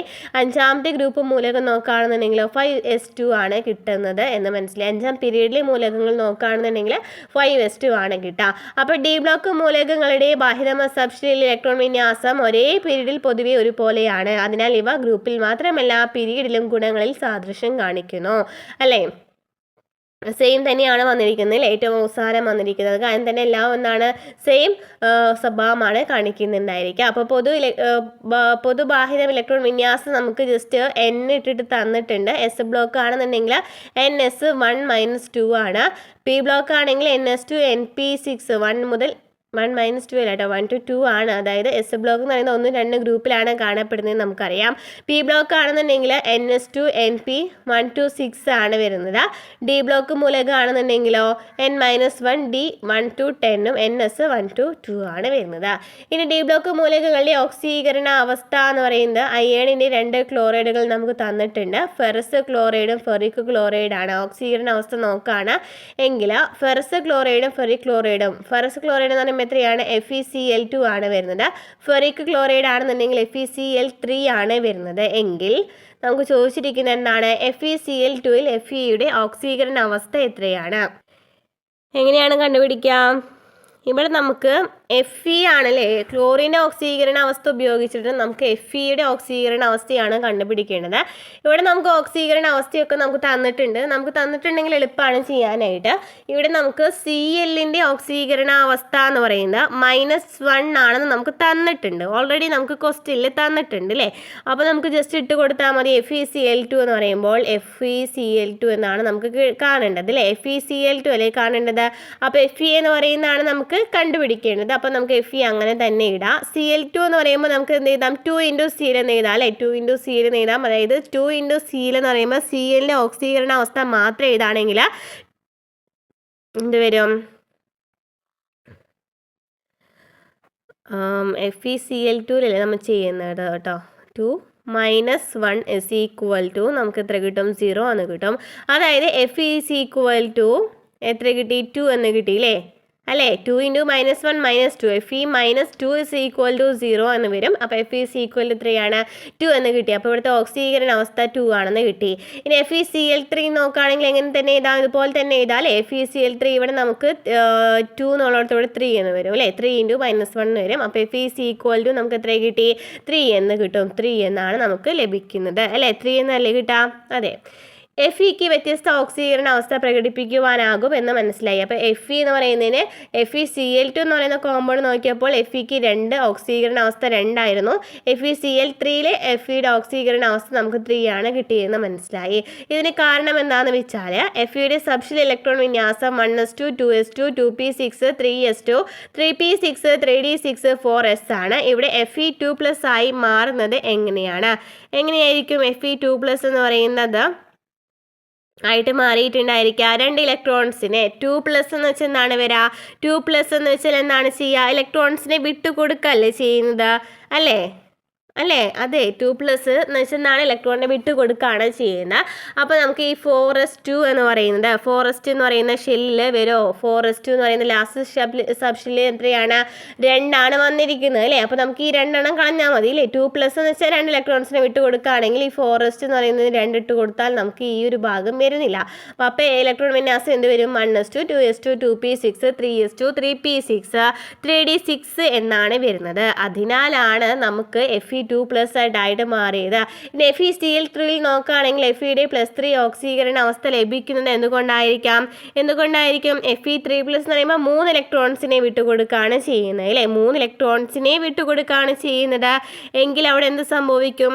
Fe3+ ആണെന്നുണ്ടെങ്കിൽ 3 ഇലക്ട്രോൺസിനെ വിട്ടുകൊടുക്കുമ്പോൾ 3d6 ആണ്. നമുക്ക് 3d6 വരെ നമുക്ക് Fe2+ ആണ് എങ്കിൽ നമുക്ക് 3 ഇലക്ട്രോൺസിനെ വിട്ടുകൊടുക്കുകയാണെന്നുണ്ടെങ്കിൽ ഈ 6ൽ നിന്നും ലാസ്റ്റത്തെ ഷെല്ലിൽ നിന്നായാലും 2 ഇലക്ട്രോൺസ് പോയി 3 ആണ് കൊടുക്കണം അല്ലേ. അപ്പോൾ നമുക്ക് 3d6ൽ നിന്ന് 1 ഇലക്ട്രോണിനെ വിട്ടുകൊടുക്കാമെങ്കിൽ നമുക്ക് എന്ത് വരും?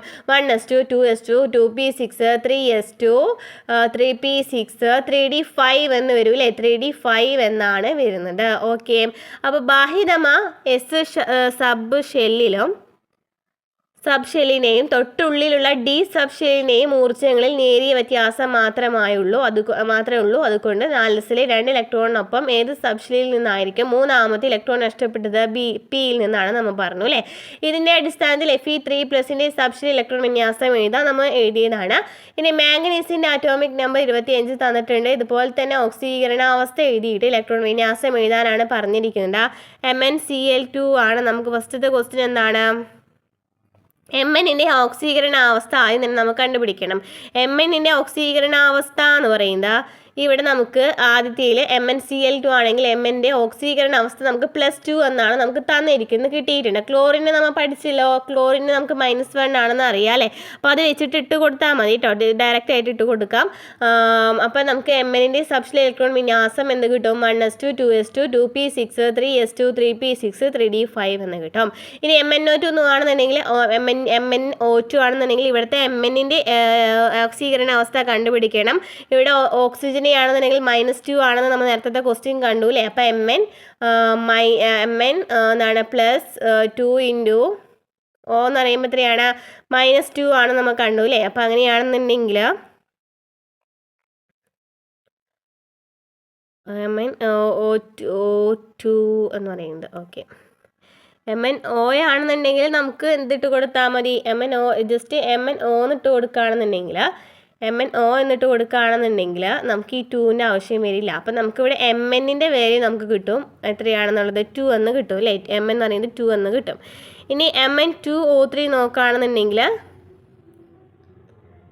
3 ആണ് വരാം. Mn2O3 നോക്കുകയാണെന്നുണ്ടെങ്കിൽ Mnൻ്റെ ഓക്സീകരണ അവസ്ഥ എന്ന് പറയുന്നത് 3 ആണ് വരാം. Mn2O7 നോക്കുകയാണെങ്കിൽ ഓക്സീകരണ അവസ്ഥ എന്ന് പറയുന്നത് +7 ആണ് വരാം കേട്ടോ, +7 ആണ് വരാം. അത് ജസ്റ്റ് ഒന്ന് എഴുതി നോക്കാം കേട്ടോ. എന്നിട്ട് ഇലക്ട്രോൺ വിന്യാസം എഴുതാൻ പറഞ്ഞിട്ടുണ്ട്. Mn അയോണുകളുടെ ഇലക്ട്രോൺ വിന്യാസം എഴുതാണെങ്കിൽ ആദ്യത്തെ Mn2+ നോക്കുകയാണെന്നുണ്ടെങ്കിൽ നമ്മൾ +2 ഓക്സീകരണാവസ്ഥ വന്നില്ലേ, അതിൽ 3d5 4s2 എന്നാണ് വരാം. ഇനി രണ്ടാമത്തേത് MnS2 അല്ലേ, MnO2 അല്ലേ, MnO2 നോക്കുകയാണെന്നുണ്ടെങ്കിൽ Mn2 ഇവിടെ നമുക്ക് എത്രയാണ് ഇലക്ട്രോൺസ് പോയത്? എത്രയായിരുന്നു?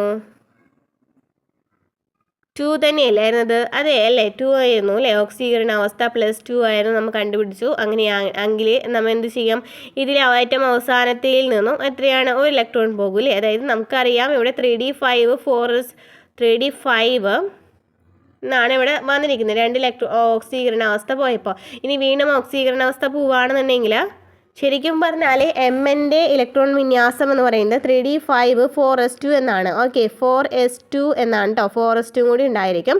ഇവിടെ ആദ്യത്തെ ഇതിൽ നോക്കിയപ്പോൾ MnCl2 +2 ആണ് ഓക്സീകരണ അവസ്ഥ എന്ന് പറയുന്നത്. അപ്പോൾ നമുക്ക് 2 ഇലക്ട്രോൺസിനെ വിട്ട് കൊടുക്കുകയാണ് ചെയ്യുന്നത്. അപ്പോൾ ഈ 2 ഇലക്ട്രോൺസ് ഉള്ള 4s പോയി, 3d5 എന്ന് മാത്രമായി. ഇനി വീണ്ടും 2 ഇലക്ട്രോൺസിനെ വിട്ട് കൊടുക്കുകയാണ് MnO2 വന്നപ്പോൾ അല്ലേ. എങ്ങനെയാണെന്നുണ്ടെങ്കിൽ 2 ഇലക്ട്രോൺസിനെ വീണ്ടും ഇതിൽ നിന്ന് തന്നെയാണ് വിട്ട് കൊടുക്കുന്നത് എങ്കിൽ 3d എന്ന് വരും. 3d 2 ഇലക്ട്രോൺസിനെ വീണ്ടും വിട്ട് കൊടുക്കുക 3d എത്ര വരും? 3d4 എന്ന് വരും അല്ലേ. 3d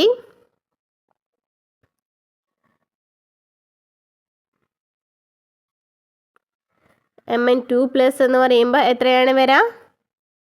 3d4 എന്ന് വരും. ഇനി Mn3+ ആണെന്നുണ്ടെങ്കിലോ Mn3+ ആണെന്നുണ്ടെങ്കിൽ 3d4 എന്ന് വരും. Mn2 2 ഇലക്ട്രോൺസ് വിട്ട് കൊടുക്കുകയാണെന്നുണ്ടെങ്കിൽ ഈ സെയിം തന്നെയാണ്. അതായത് MnCl2-ലാണെങ്കിലും MnO2-ലാണെന്നുണ്ടെങ്കിലും +2 ഓക്സീകരണ അവസ്ഥ തന്നെയാണ് വന്നിരിക്കുന്നത്. അപ്പോൾ നമുക്ക് ഇതിൽ തന്നെയായിരിക്കും വരാം അല്ലേ. ഇനി Mn2O3-ലാണെങ്കിൽ 3 ആണ് ഓക്സീകരണ അവസ്ഥ എങ്കിൽ നമുക്കിവിടെ 3d4 എന്ന് ഇവിടെ വരും. ഇനി ഇവിടെ നോക്കുകയാണെങ്കിൽ Mn2O7 നോക്കിയപ്പോൾ 7 ആണ് അവിടുത്തെ ഓക്സീകരണ അവസ്ഥ. അപ്പോൾ ഇവിടെ 7 വിട്ട് കൊടുക്കുകയാണെന്നുണ്ടെങ്കിൽ ഏറ്റവും അവസാനത്തെ ഷെല്ലിൽ എത്രയാണ് വരാം? 3d4 ഇവിടെ വന്നു. ലാസ്റ്റ് പോവാണ്. അപ്പോൾ 5 2 7 5 2 7 ലാസ്റ്റ് നോക്കി 3d5 4s2 എന്നല്ലേ. അപ്പോൾ ഈ ഒരു ഭാഗമേ പോയില്ലേ. അതായത് എത്ര വരും? 1s2 2s2 2p6 3s2 3p6 എന്ന് മാത്രമേ വരൂ അല്ലേ. 3p6 എന്ന് വരും. ക്ലിയർ ആയല്ലോ അത്. അതായത് ഓക്സീകരണ അവസ്ഥ ആദ്യം തന്നെ നമ്മൾ എന്ത് ചെയ്യുകയാണ്? Mൻ്റെ ഓക്സീകരണ അവസ്ഥ നോക്കുകയാണ് ചെയ്യുന്നത് അല്ലേ. ഓരോ കോമ്പൗണ്ടിലെയും Mൻ്റെ ഓക്സീകരണ അവസ്ഥ നോക്കി കണ്ടുപിടിക്കുകയാണ് ചെയ്യുന്നത്. അപ്പോൾ ഇവിടെ നമുക്ക് ഡയറക്റ്റ് ആയിട്ട് ഇട്ട് കൊടുക്കാം. ഓക്സിജൻ്റെ എത്രയായിരുന്നു? ഓക്സിജൻ്റെ ഓക്സീകരണ അവസ്ഥ എത്രയാണെന്ന് നോക്കാം. എന്നിട്ട് ഓക്സിജൻ്റെ ഓക്സീകരണാവസ്ഥ -2 ആണ്. അതുപോലെ ഫുള്ള് ക്ലോറിൻ ഉണ്ട് അല്ലേ, ക്ലോറിന് -1 ആണ്. അപ്പോൾ അത് അങ്ങനെ ആ ഓക്സീകരണാവസ്ഥ നമുക്ക് ചിലപ്പോൾ ക്വസ്റ്റ്യനിൽ തരും. അങ്ങനെയാണെന്നുണ്ടെങ്കിൽ നമുക്ക് ഡയറക്റ്റ് ആയിട്ട് ഇട്ട് എഴുതാവുന്നുള്ളൂ. എന്നിട്ട് ജസ്റ്റ് ഓക്സീകരണാവസ്ഥ കണ്ടുപിടിച്ചതിന് ശേഷം അപ്പോൾ ആദ്യം തന്നെ നമുക്ക് എമ്മിൻ്റെ എത്രയാണോ ശരിക്കുള്ള ഇലക്ട്രോൺ വിന്യാസം നോക്കുക. അതിൽ നിന്ന് 2 ഇലക്ട്രോൺസ് വിട്ടുകൊടുത്ത് എഴുതാം. 2 ഓക്സീകരണാവസ്ഥ എന്നുണ്ടെങ്കിൽ 3 ഓക്സീകരണാവസ്ഥ എന്നുണ്ടെങ്കിൽ 3 ഇലക്ട്രോൺസ് ഇട്ട് കൊടുത്തിട്ട് എഴുതാം. അതിൽ നിന്ന് ഏറ്റവും അവസാനത്തിൽ നിന്ന് ഇങ്ങനെ കുറച്ച് വരാം. അത്രയേ ഉള്ളൂ ഈ ഒരു ഭാഗം എന്ന് പറയുന്നത് കേട്ടോ. അപ്പോൾ സംക്രമണ മൂലകങ്ങളുടെ ബാഹ്യതമശിലയിലെ എസ് സബ്ഷെല്ലിനെയും തൊട്ടുള്ളിലുള്ള ഡി സബ്ഷെല്ലിനെയും ഊർജ്ജങ്ങൾ തമ്മിൽ നേരിയ വ്യത്യാസം മാത്രമേ ഉള്ളൂ. അതിനാൽ അനുയോജ്യമായ സാഹചര്യത്തിൽ ഡി സബ്ഷെല്ലിൽ ഇലക്ട്രോണുകൾ കൂടി രാസപ്രവർത്തനത്തിൽ പങ്കെടുക്കും. അതുകൊണ്ടാണ് സംക്രമണ മൂലകങ്ങൾ വ്യത്യസ്ത ഓക്സീകരണ അവസ്ഥകൾ പ്രകടിപ്പിക്കുന്നത്. നമ്മൾ ലാസ്റ്റ് കണ്ടു എസ് സബ്ഷെല്ലിൽ നിന്ന് പോയി അവസാനം എന്താണ് ഡിയിൽ നിന്ന് പോയിക്കൊണ്ടേയിരിക്കുന്നുണ്ട് അല്ലേ. ഡിയിൽ നിന്ന് പോയിക്കൊണ്ടിരുന്നല്ലോ അല്ലേ. 3D4 ആയി. പിന്നീട് അത് ഡി ഫുള്ള് കംപ്ലീറ്റ് ആയിട്ട് പോയി അവസാനം എത്തിയത് പോലെ. അപ്പോൾ അതുകൊണ്ടാണ് അവിടെ സംക്രമണ മൂലകങ്ങൾ വ്യത്യസ്ത ഓക്സീകരണ അവസ്ഥകൾ പ്രകടിപ്പിക്കുന്നത്. ഇനി നിറമുള്ള സംയുക്തങ്ങൾ ഏതാണ്? ഡി ബ്ലോക്ക് മൂലകങ്ങളെയാണ് എന്താണ് നിറമുള്ള സംയുക്തങ്ങൾ എന്ന് അറിയപ്പെടുന്നത് നമുക്കറിയാം. Copper sulphate, potassium permanganate, potassium dichromate എന്നിവയൊക്കെ എന്താണ് സംയുക്തങ്ങളാണ്, സംക്രമണ മൂലകങ്ങളുടെ സംയുക്തങ്ങളാണ്. സംക്രമണ മൂലക അയോണുകളുടെയോ സംക്രമണ മൂലകങ്ങൾ ഉൾപ്പെടുന്ന അയോണുകളുടെയോ സാന്നിധ്യമാണ് പൊതുവെ സംയുക്തങ്ങളുടെ നിറത്തിന് കാരണം. സംക്രമണ മൂലകങ്ങൾ ഉണ്ടെന്നുണ്ടെങ്കിൽ അവിടെ എന്താണ് നിറത്തിന് കാരണമായിരിക്കാം. അതിനാൽ തന്നെ സംക്രമണ മൂലകങ്ങൾ പൊതുവെ നിറമുള്ളവയാണ്. എന്നാൽ സിങ്കിൻ്റെ സംയുക്തങ്ങൾ നിറമില്ല കേട്ടോ. സിങ്കിൻ്റെ സംയുക്തങ്ങൾക്ക് നിറമില്ല. സംക്രമണ മൂലകങ്ങൾ പൊതുവെ നിറമുള്ളതാണ്. ഇനി 21-ാം നൂറ്റാണ്ടിലെ ലോഹമാണ് ടൈറ്റാനിയം എന്ന് പറയുന്നത്. ഗ്രീക്ക് പുരാണത്തിലെ ടൈറ്റൻ ദേവന്റെ പേരിൽ നിന്നാണ് ടൈറ്റാനിയത്തിന് ആ പേര് ലഭിച്ചത്. 1891 വില്യം ഗ്രീഗർ എന്ന ശാസ്ത്രജ്ഞനാണ് ഈ മൂലകം കണ്ടുപിടിച്ചത്. ബലമേറിയതാണെങ്കിലും ഭാരക്കുറവും കുറഞ്ഞ സാന്ദ്രതയും ഉയർന്ന ഉരുകൽ നിലയുമാണ് ഇതിനുള്ളത്. ഈ ലോഹത്തെ എളുപ്പത്തിൽ ലോഹസങ്കരമാക്കി മാറ്റാൻ കഴിയും. ടൈറ്റാനിയത്തെ കുറിച്ചാണ് പറയുന്നത്. പെട്ടെന്ന് ലോഹമാക്കി ലോഹസങ്കരമാക്കി മാറ്റാം. അതുപോലെ തന്നെ വളരെ താഴ്ന്ന താപനിലയിൽ അതിചാലകത പ്രദർശിപ്പിക്കുന്നുണ്ട്. സമുദ്രജലം, ആസിഡുകൾ, ക്ലോറിൻ തുടങ്ങിയവയുമായി പ്രവർത്തിക്കുമ്പോൾ ലോഹനാശനത്തിന് വിധേയമാകില്ല. അതുപോലെ തന്നെ വിഷമയമോ അലർജി ഉണ്ടാകുന്നതോ അല്ലാത്ത ലോഹമായതിനാൽ വൈദ്യശാസ്ത്ര രംഗത്ത് വിവിധ ഇംപ്ലാന്റുകൾ നിർമ്മിക്കാനായിട്ട് ഇത് ഉപയോഗിക്കുന്നുണ്ട്. വിമാനം, ബഹിരാകാശ വാഹനങ്ങൾ, മിസൈലുകൾ, ജലയാനങ്ങൾ, കായികോപകരണങ്ങൾ, ഊർജ്ജ സംഭരണ സെല്ലുകൾ തുടങ്ങിയവയുടെ നിർമ്മാണത്തിൽ ഈ ലോഹത്തിന്റെ പങ്ക് വളരെ വലുതാണ്. ടൈറ്റാനിയം ഡൈ ഓക്സൈഡ് പെയിന്റ് നിർമ്മാണത്തിലെ പ്രധാന ഘടകമാണ്. അതുപോലെ തന്നെ MRI സ്കാനിങ് മെഷീനിലും ജലശുദ്ധീകരണത്തിനൊക്കെ ടൈറ്റാനിയം ഉപയോഗിക്കുന്നുണ്ട്. ടൈറ്റാനിയത്തിൻ്റെ പ്രധാനപ്പെട്ട ഉപയോഗങ്ങളാണ് ഇവിടെ നമ്മൾ പറഞ്ഞത് അല്ലേ. ബലമേറിയതാണ്, എന്നാൽ ഭാരക്കുറവും കുറഞ്ഞ സാന്ദ്രതയും ഉയർന്ന ഉരുകൽ നിലയുമാണ് ഈ ടൈറ്റാനിയത്തിനുള്ളത്. കൂടുതലായിട്ട് മിസൈൽ, വിമാനം, ബഹിരാകാശ വാഹനങ്ങളിലൊക്കെ ഇത് ഉപയോഗിക്കുന്നുണ്ട്. അതുപോലെ തന്നെ പെയിൻറ്റിങ്ങിൽ ഉപയോഗിക്കുന്നുണ്ട്. ക്ലീനിങ് ചെയ്യുന്നതിനായിട്ടൊക്കെ ഇത് ഉപയോഗിക്കുന്നുണ്ട്. ടൈറ്റാനിയം ഉപയോഗിക്കുന്നുണ്ട് എന്ന് മനസ്സിലായി. ഇനി ലാസ്റ്റ് വരുന്ന ഒരു ഭാഗമാണ് എഫ് ബ്ലോക്ക് മൂലകങ്ങൾ. എഫ് ബ്ലോക്ക് മൂലകങ്ങൾ നമ്മൾ പറഞ്ഞു ഏറ്റവും അവസാനത്തെ അടിയിലായിട്ട് 2 പീരീഡ് മൂലകങ്ങൾ കണ്ടല്ലോ. അതാണ് ഈ എഫ് ബ്ലോക്ക് മൂലകങ്ങൾ എന്ന് പറയുന്നത്. ഇവയിൽ ഇലക്ട്രോൺ പോരുന്ന നടക്കുന്നത് ബാഹ്യതമശിലിന് തൊട്ടുള്ളിലുള്ള ഷെല്ലിൻ്റെയും ഉള്ളിലുള്ള ഷെല്ലിലാണ്. അതായത് ഉള്ളിലുള്ള ഷെല്ലിലാണ് ഇവിടെ ഇലക്ട്രോൺ പോരുന്ന നടക്കുന്നതിനാൽ തന്നെ ഇവയെ എന്ന് പറയുന്നു അന്തഃസംക്രമണ മൂലകങ്ങൾ എന്ന് പറയുന്നു. അന്തഃസംക്രമണ മൂലകങ്ങൾ എന്ന് വെച്ചാൽ ബാഹ്യതമശിലിന് തൊട്ട് ഉള്ളിലുള്ള ഷെല്ലിൻ്റെയും അതിൻ്റെ ഉള്ളിലുള്ള ഷെല്ലിലാണ് ഇവിടെ ഇലക്ട്രോൺ പോരുന്ന നടക്കുന്നതിനാൽ തന്നെ ഇവയെ എന്ന് പറയുന്നു അന്തഃസംക്രമണ മൂലകങ്ങൾ എന്ന് പറയുന്നു. 6ാം പീരീഡിലെ എഫ് ബ്ലോക്ക് മൂലകങ്ങൾ ഏത് പേരിലാണ് അറിയപ്പെടുന്നത്? 6ാം പീരീഡിലെ എഫ് ബ്ലോക്ക് മൂലകങ്ങൾ ഏത് പേരിലാണ് അറിയപ്പെടുന്നത്? അതായത് 2 പീരീഡ് ഉണ്ട് അല്ലേ. 6ാം പീരീഡ് ഉണ്ട്, 7ാം പീരീഡ് ഉണ്ട്. അതിൽ 6ാമത്തെ പീരീഡിലെ എഫ് ബ്ലോക്ക് മൂലകങ്ങൾ എന്താണ് അറിയപ്പെടുക? ലാന്തനൈഡുകൾ എന്നാണ് അറിയപ്പെടുന്നത്. ലാന്തനൈഡുകൾ എന്നാണ് അറിയപ്പെടുക കേട്ടോ. ലാന്തനൈഡുകൾ എന്നാണ് അറിയപ്പെടുന്നത്. ഇനി 7ാം പീരീഡിലെ മൂലകങ്ങളോ?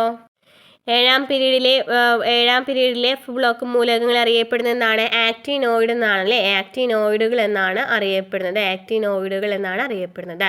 എഫ് ബ്ലോക്ക് മൂലകങ്ങളുടെ പ്രത്യേകതകളും ഉപയോഗങ്ങളും എന്തൊക്കെയാണെന്ന് നോക്കാം.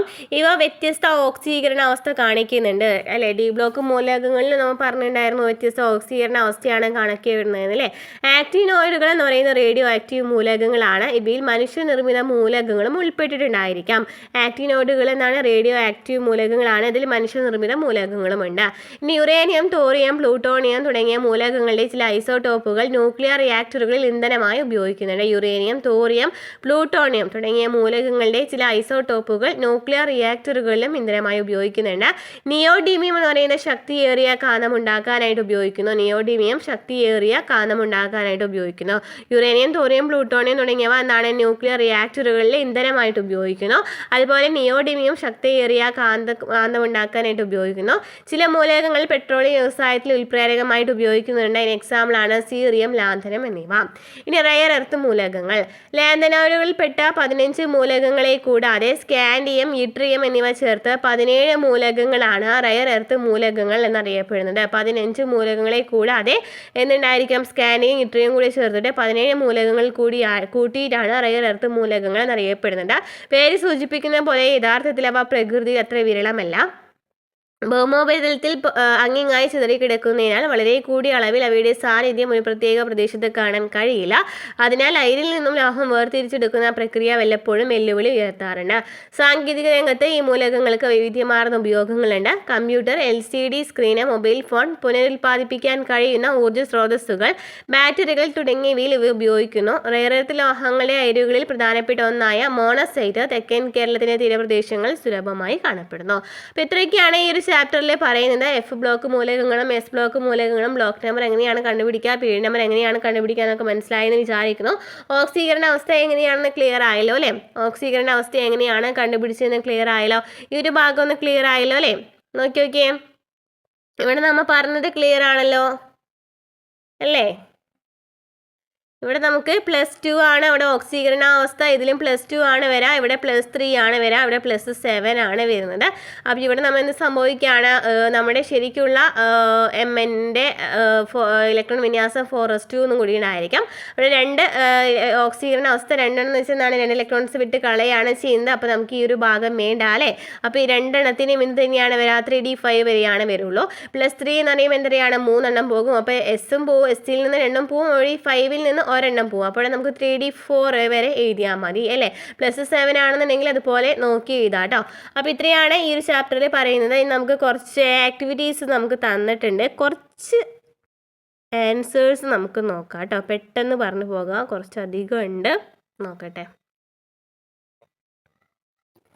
ഫസ്റ്റ് ക്വസ്റ്റ്യൻ, ഗ്രൂപ്പ് നമ്പർ 17 ആയ X എന്ന മൂലകത്തിന് 3 ഷെല്ലുകൾ ഉണ്ടെന്നുണ്ടെങ്കിൽ ഈ മൂലകത്തിൻ്റെ സബ്ഷെൽ ഇലക്ട്രോൺ വിന്യാസം എഴുതാനാണ് ചോദിച്ചിരിക്കുന്നത്.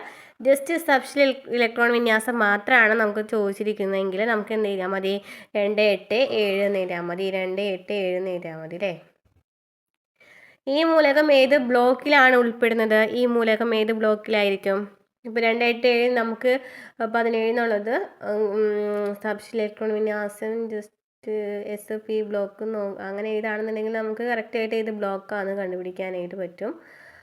അപ്പോൾ 2, 2, 4, 6, 10, 12 3p5 എന്നല്ലേ വരാ? 3p5 1 2 2 4 6 10 12.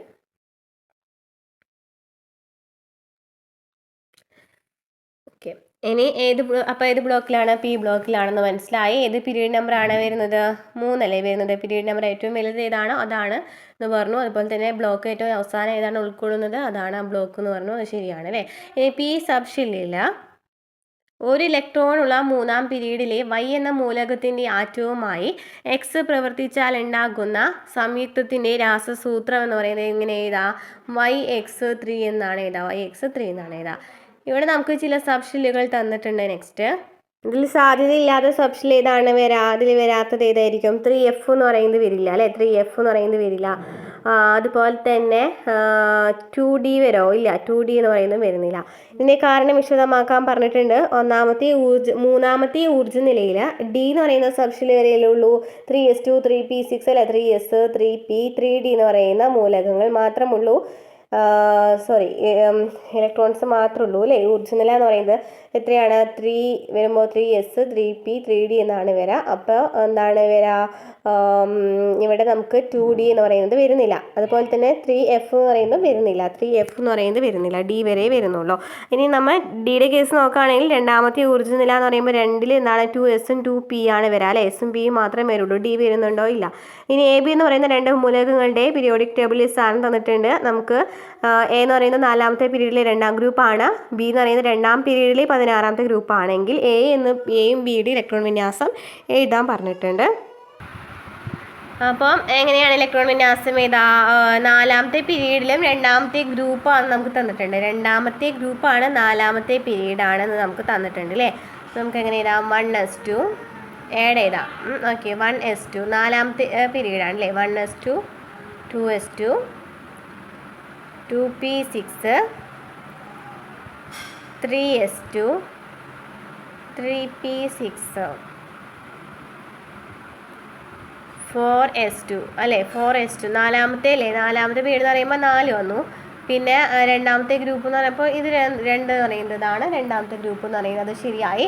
ഇനി ബി എന്ന് പറയുമ്പോൾ സബ്ഷനിലെ 2ാമത്തെ പീരീഡും 16ാമത്തെ ഗ്രൂപ്പ് ആണെങ്കിൽ നമ്മൾ എങ്ങനെ എഴുതും? 1s2 എങ്ങനെ എഴുതും? 1s2 2s2 1s2 2s2 2ാമത്തെ പീരീഡാണ്. അപ്പോൾ 2 വരെ പോയാൽ മതി. 2p4 അല്ലേ. 2p4 എന്ന് എഴുതാം അല്ലേ. 2p4 എന്ന് എഴുതാം. 16ാമത്തെ ഗ്രൂപ്പ് എന്ന് പറയുമ്പോൾ എസും പിയും കൂടെ കൂട്ടാം. 4 4 + 2 3 6 6 + 10 ചെയ്യുമ്പോൾ നമുക്ക് എത്ര കിട്ടി? 16ാമത്തെ ഗ്രൂപ്പ് എന്ന് കിട്ടി. ഇനി എയുടെ വാഹിതമ സബ്ഷലിനെ സൂചിപ്പിക്കുന്ന എന്നിൻ്റെയും വിലകളും എഴുതാൻ പറഞ്ഞിട്ടുണ്ട്. എന്നിൻ്റെയും എല്ലിൻ്റെയും വില അല്ലേ. n = 3 ആണ്, l = എന്താണ്? 0 ആണ് വരിക. ഇനി പിയുടെ ബാഹിതമായ ഇലക്ട്രോൺ ഉൾപ്പെടുന്ന സബ്ഷെല്ലിൽ എത്ര ഓർബിറ്റലുകൾ ഉണ്ടായിരിക്കും? മാഗ്നറ്റിക് കോണന്റ് നമ്പർ എമ്മിൻ്റെ അടിസ്ഥാനത്തിൽ കണ്ടുപിടിക്കാൻ പറഞ്ഞിട്ടുണ്ട്. ഇവിടെ എത്രയാണ് വരാം? ഇതിൻ്റെ ആൻസർ വരുന്നത് l = 1, m l = 1, l = 1 എന്ന് വരും. m = -1 എന്ന് വരും. m = -1 എന്ന് വരും. l = 1, m = -1 എന്ന് വരും. പിന്നെ -1 0 + 1 എന്നും വരും. ഓക്കെ, അപ്പോൾ 3 എണ്ണമാണ് വരുന്നത്. ഇനി എയും ബിയും ചേർന്നുണ്ടാകുന്ന സംയുക്തത്തിൻ്റെ രാസസൂത്രം എഴുതുക. അപ്പോൾ എത്രയും വരാം? എ ബി എന്നാണ് വരാം. ഏത് രാസബന്ധനമാണ് കാണുന്നതെന്ന് ചോദിക്കുകയാണെന്നുണ്ടെങ്കിൽ ഏത് രാസബന്ധനമാണ്? അയോണിക ബന്ധനമാണ്. ഏതാനും മൂലകങ്ങളുടെ സബ്ഷെൽ ഇലക്ട്രോൺ വിന്യാസം ഉത്കൃഷ്ടവാതകത്തിൻ്റെ അടിസ്ഥാനത്തിൽ തന്നിട്ടുണ്ട്. പൂർണ്ണ രൂപത്തിലുള്ള സബ്ഷെൽ ഇലക്ട്രോൺ വിന്യാസം എഴുതുക എന്ന് ചോദിച്ചിട്ടുണ്ട്. പൂർണ്ണ രൂപത്തിലുള്ള സബ്ഷെൽ ഇലക്ട്രോൺ വിന്യാസം ഏതാണ് പൂർണ്ണ രൂപത്തിലുള്ള സബ്ഷെൽ ഇലക്ട്രോൺ വിന്യാസം എന്ന് പറയുന്നതിൽ ഏതാണ്?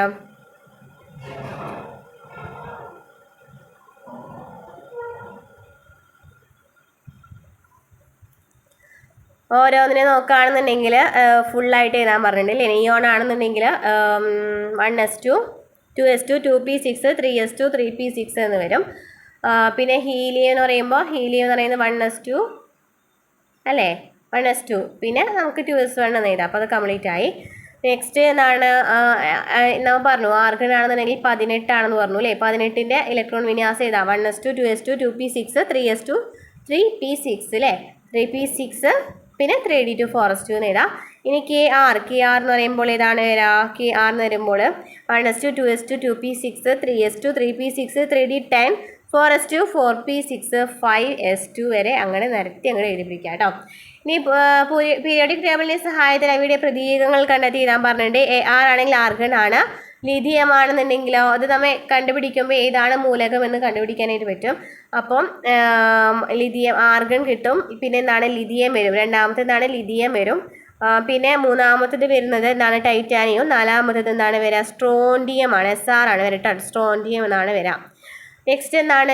ക്വസ്റ്റ്യൻ എന്താണ്? ഒരു ആറ്റത്തിൽ അവസാന ഇലക്ട്രോൺ എന്ന് പറയുന്നത് 3D സബ്ഷെല്ലിലാണ്. ഈ സബ്ഷെല്ലിൽ 7 ഇലക്ട്രോൺസ് ഉണ്ടെങ്കിൽ ഈ ആറ്റത്തിൽ സംബന്ധിക്കുന്ന ചോദ്യങ്ങൾക്ക് ഉത്തരം എഴുതാൻ ആറ്റോമിക് നമ്പർ എത്രയാണ്? ആറ്റോമിക് നമ്പർ എത്രയാണ് വരിക? 27 ആണ് വരിക അല്ലേ. 27 ആണ് വരുന്നത്. 3D സബ്ഷെല്ലിലാണെന്ന് നമുക്ക് തന്നിട്ടുണ്ട്. 3D സബ്ഷെല്ലിലാണെന്ന് നമുക്ക് തന്നിട്ടുണ്ട് അല്ലേ. അല്ലേ? അവസാന ഇലക്ട്രോൺ എന്ന് പറയുന്നത് 3D സബ്ഷെല്ലിലാണ് തന്നിട്ടുണ്ട്. ഈ സബ്ഷെല്ലിൽ 7 ഇലക്ട്രോൺസ് ആണ് ഉള്ളതെന്നും പറഞ്ഞിട്ടുണ്ട് അല്ലേ? 7 ഇലക്ട്രോൺസ് ആണ് ഉള്ളതെന്നും പറഞ്ഞിട്ടുണ്ട്. എങ്കിൽ ആറ്റോമിക് നമ്പർ എത്രയാണ് വരിക? 27 ആണ് വരിക. അത് എഴുതി നോക്കിയാൽ മതി. 1s2 2s2 2p6 3s2 3p6 3d അല്ലേ? ഡി അല്ലേ വരുന്നത്? ഡി സബ്ഷെല്ലിൽ 7 ഇലക്ട്രോൺസ് ആണെന്നാണ് പറഞ്ഞിരിക്കുന്നത്. 3d7. അപ്പോൾ അത് കിട്ടി. അപ്പോൾ നമുക്ക് ഇലക്ട്രോൺ വിന്യാസം എഴുതി. ഏത് ബ്ലോക്കിലാണ് ഉൾപ്പെടുന്നത്? ഡി ബ്ലോക്കിലാണ് ഉൾപ്പെടുന്നത് അല്ലേ? ഇനി പീരീഡ് നമ്പർ എത്രയാണ്? 4 ആണ്. ഇതിൽ ഏറ്റവും വലിയ നമ്പർ ഏതാണ്? 4 ആണ്. അപ്പോൾ 4 ആണ് പീരീഡ് നമ്പർ എന്ന് പറയുന്നത്. ഗ്രൂപ്പ് നമ്പർ എത്രയാണ്? ഗ്രൂപ്പ് നമ്പർ 9 ആണ് വരിക. ഗ്രൂപ്പ് നമ്പർ എന്ന് പറയുന്നത് എത്രയാണ് വരിക? 9 ആണ് വരിക.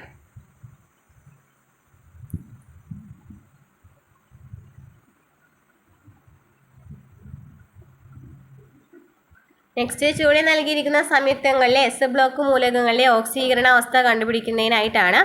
ഓക്സീകരണ അവസ്ഥ കണ്ടുപിടിച്ചാൽ Na2 ആണെന്നുണ്ടെങ്കിൽ +1 വരും. പിന്നെ Kb6 ആണെന്നുണ്ടെങ്കിൽ +1 വരും. CaO ആണെങ്കിൽ +2 വരും. MgCl2 ആണെന്നുണ്ടെങ്കിൽ -2 വരും. ചുവടെ നൽകിയിരിക്കുന്ന ഓരോ ജോഡി കോണ നമ്പർ വിലകളും ഏത് സബ്ഷെല്ലിനെ സൂചിപ്പിക്കുന്നെന്നും കണ്ടുപിടിക്കുക. A ആണെന്നുണ്ടെങ്കിൽ n=1 l=0 ആണെന്നുണ്ടെങ്കിൽ അത് 1s ആണ്. ഇനി n=2 l=1 ആണെന്നുണ്ടെങ്കിൽ ഇതാണ് 2p ആണ്. ഏതാനും സബ്ഷെല്ലുകൾ തന്നിട്ടുണ്ടെങ്കിൽ എന്നും എല്ലും വിലകൾ കണ്ടുപിടിക്കാനാണ്. 2s ആണെന്നുണ്ടെങ്കിൽ എന്നും എല്ലും 20 ആയിരിക്കും. രണ്ടെന്ന് പറയുന്നത് n ആയിരിക്കും, എൽ എന്ന് പറയുന്നത് 0 ആയിരിക്കും. ഇനി 4p ആണെന്നുണ്ടെങ്കിൽ 4ഉം 1 ആയിരിക്കും വരാം.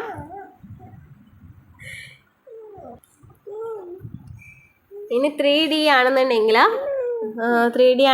3ഉം 2 ആണ് വരാം. 5f ആണെന്നുണ്ടെങ്കിൽ 5ഉം 3 ആണ് വരാം കേട്ടോ.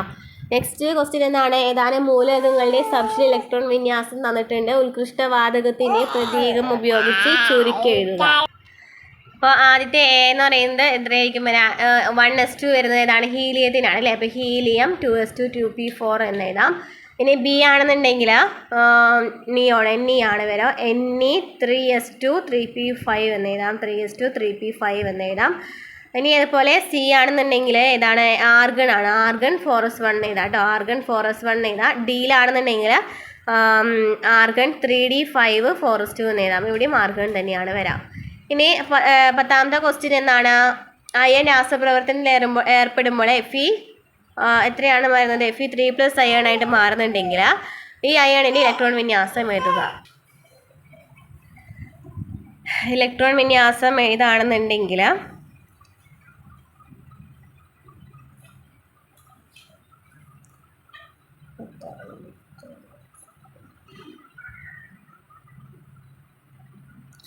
ആർഗൺ 3d5 കേട്ടോ. ആർഗൺ 3d5 എന്ന് എഴുതാം.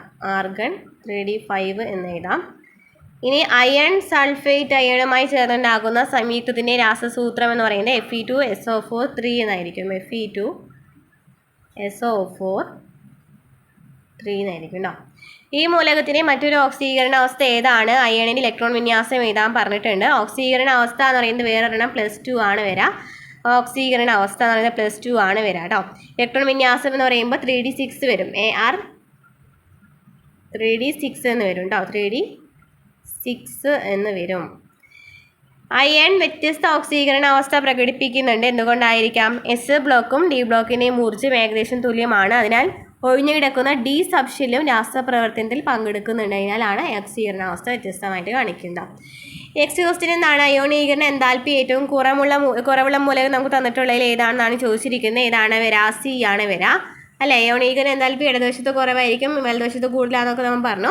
ഇവയിൽ ആൽക്കലൈൻ എർത്ത് ലോഹം ഏതാണ്? ആൽക്കലൈൻ എർത്ത് ലോഹം ഏതാണ്? ഡി ആണ് അല്ലേ? ഇതാണ് ആൽക്കലൈൻ എർത്ത് ലോഹം എന്ന് പറയുന്നത്. ഡി ആണ് വരാം. ഇനിയും എന്താണ് ഡി ബ്ലോക്ക് മൂലകങ്ങൾ ഏതൊക്കെയാണ്? ഇയും എഫും ജി എന്നാണ് ഡി ബ്ലോക്ക് മൂലകങ്ങളാണ് അല്ലേ? 3 മുതൽ 12 വരെയുള്ള മൂലകങ്ങളാണ് ഡി ബ്ലോക്ക് മൂലകങ്ങൾ.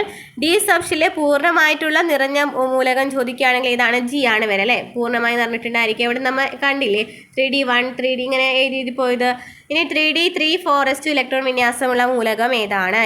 വരാ? കെ ആണോ? ഇ ആണോ വരാ? ഇ അല്ലേ വരാ? കെ ഇപ്പുറത്താണ് വരുന്നത് അല്ലേ, ഈ ആണ് വരുന്നത്. ഇനി ഉത്കൃഷ്ടവാതകം ഏതാണ്? ഉത്കൃഷ്ടവാതകം ഏതാണ്? കെ ആണ് വരിക. ഉത്കൃഷ്ടവാതകം കെ ആണ് വരിക.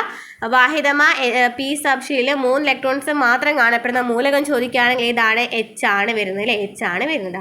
ഓക്കെ, അപ്പോൾ ഇത്രയൊക്കെ ക്വസ്റ്റ്യൻസ് ആണ് ഇവിടെ നമുക്ക് ഡിസ്കസ് ചെയ്യാനായിട്ടുണ്ടായിരുന്നത്. ക്ലാസ്സുകൾ ഇഷ്ടപ്പെട്ട് നിങ്ങൾ സപ്പോർട്ട് ചെയ്യുക. കുറച്ചധികം ടൈം ആയിട്ടുണ്ടെന്ന് അറിയാം. ഓക്കെ, അടുത്ത ക്ലാസ്സിൽ കാണാം കേട്ടോ.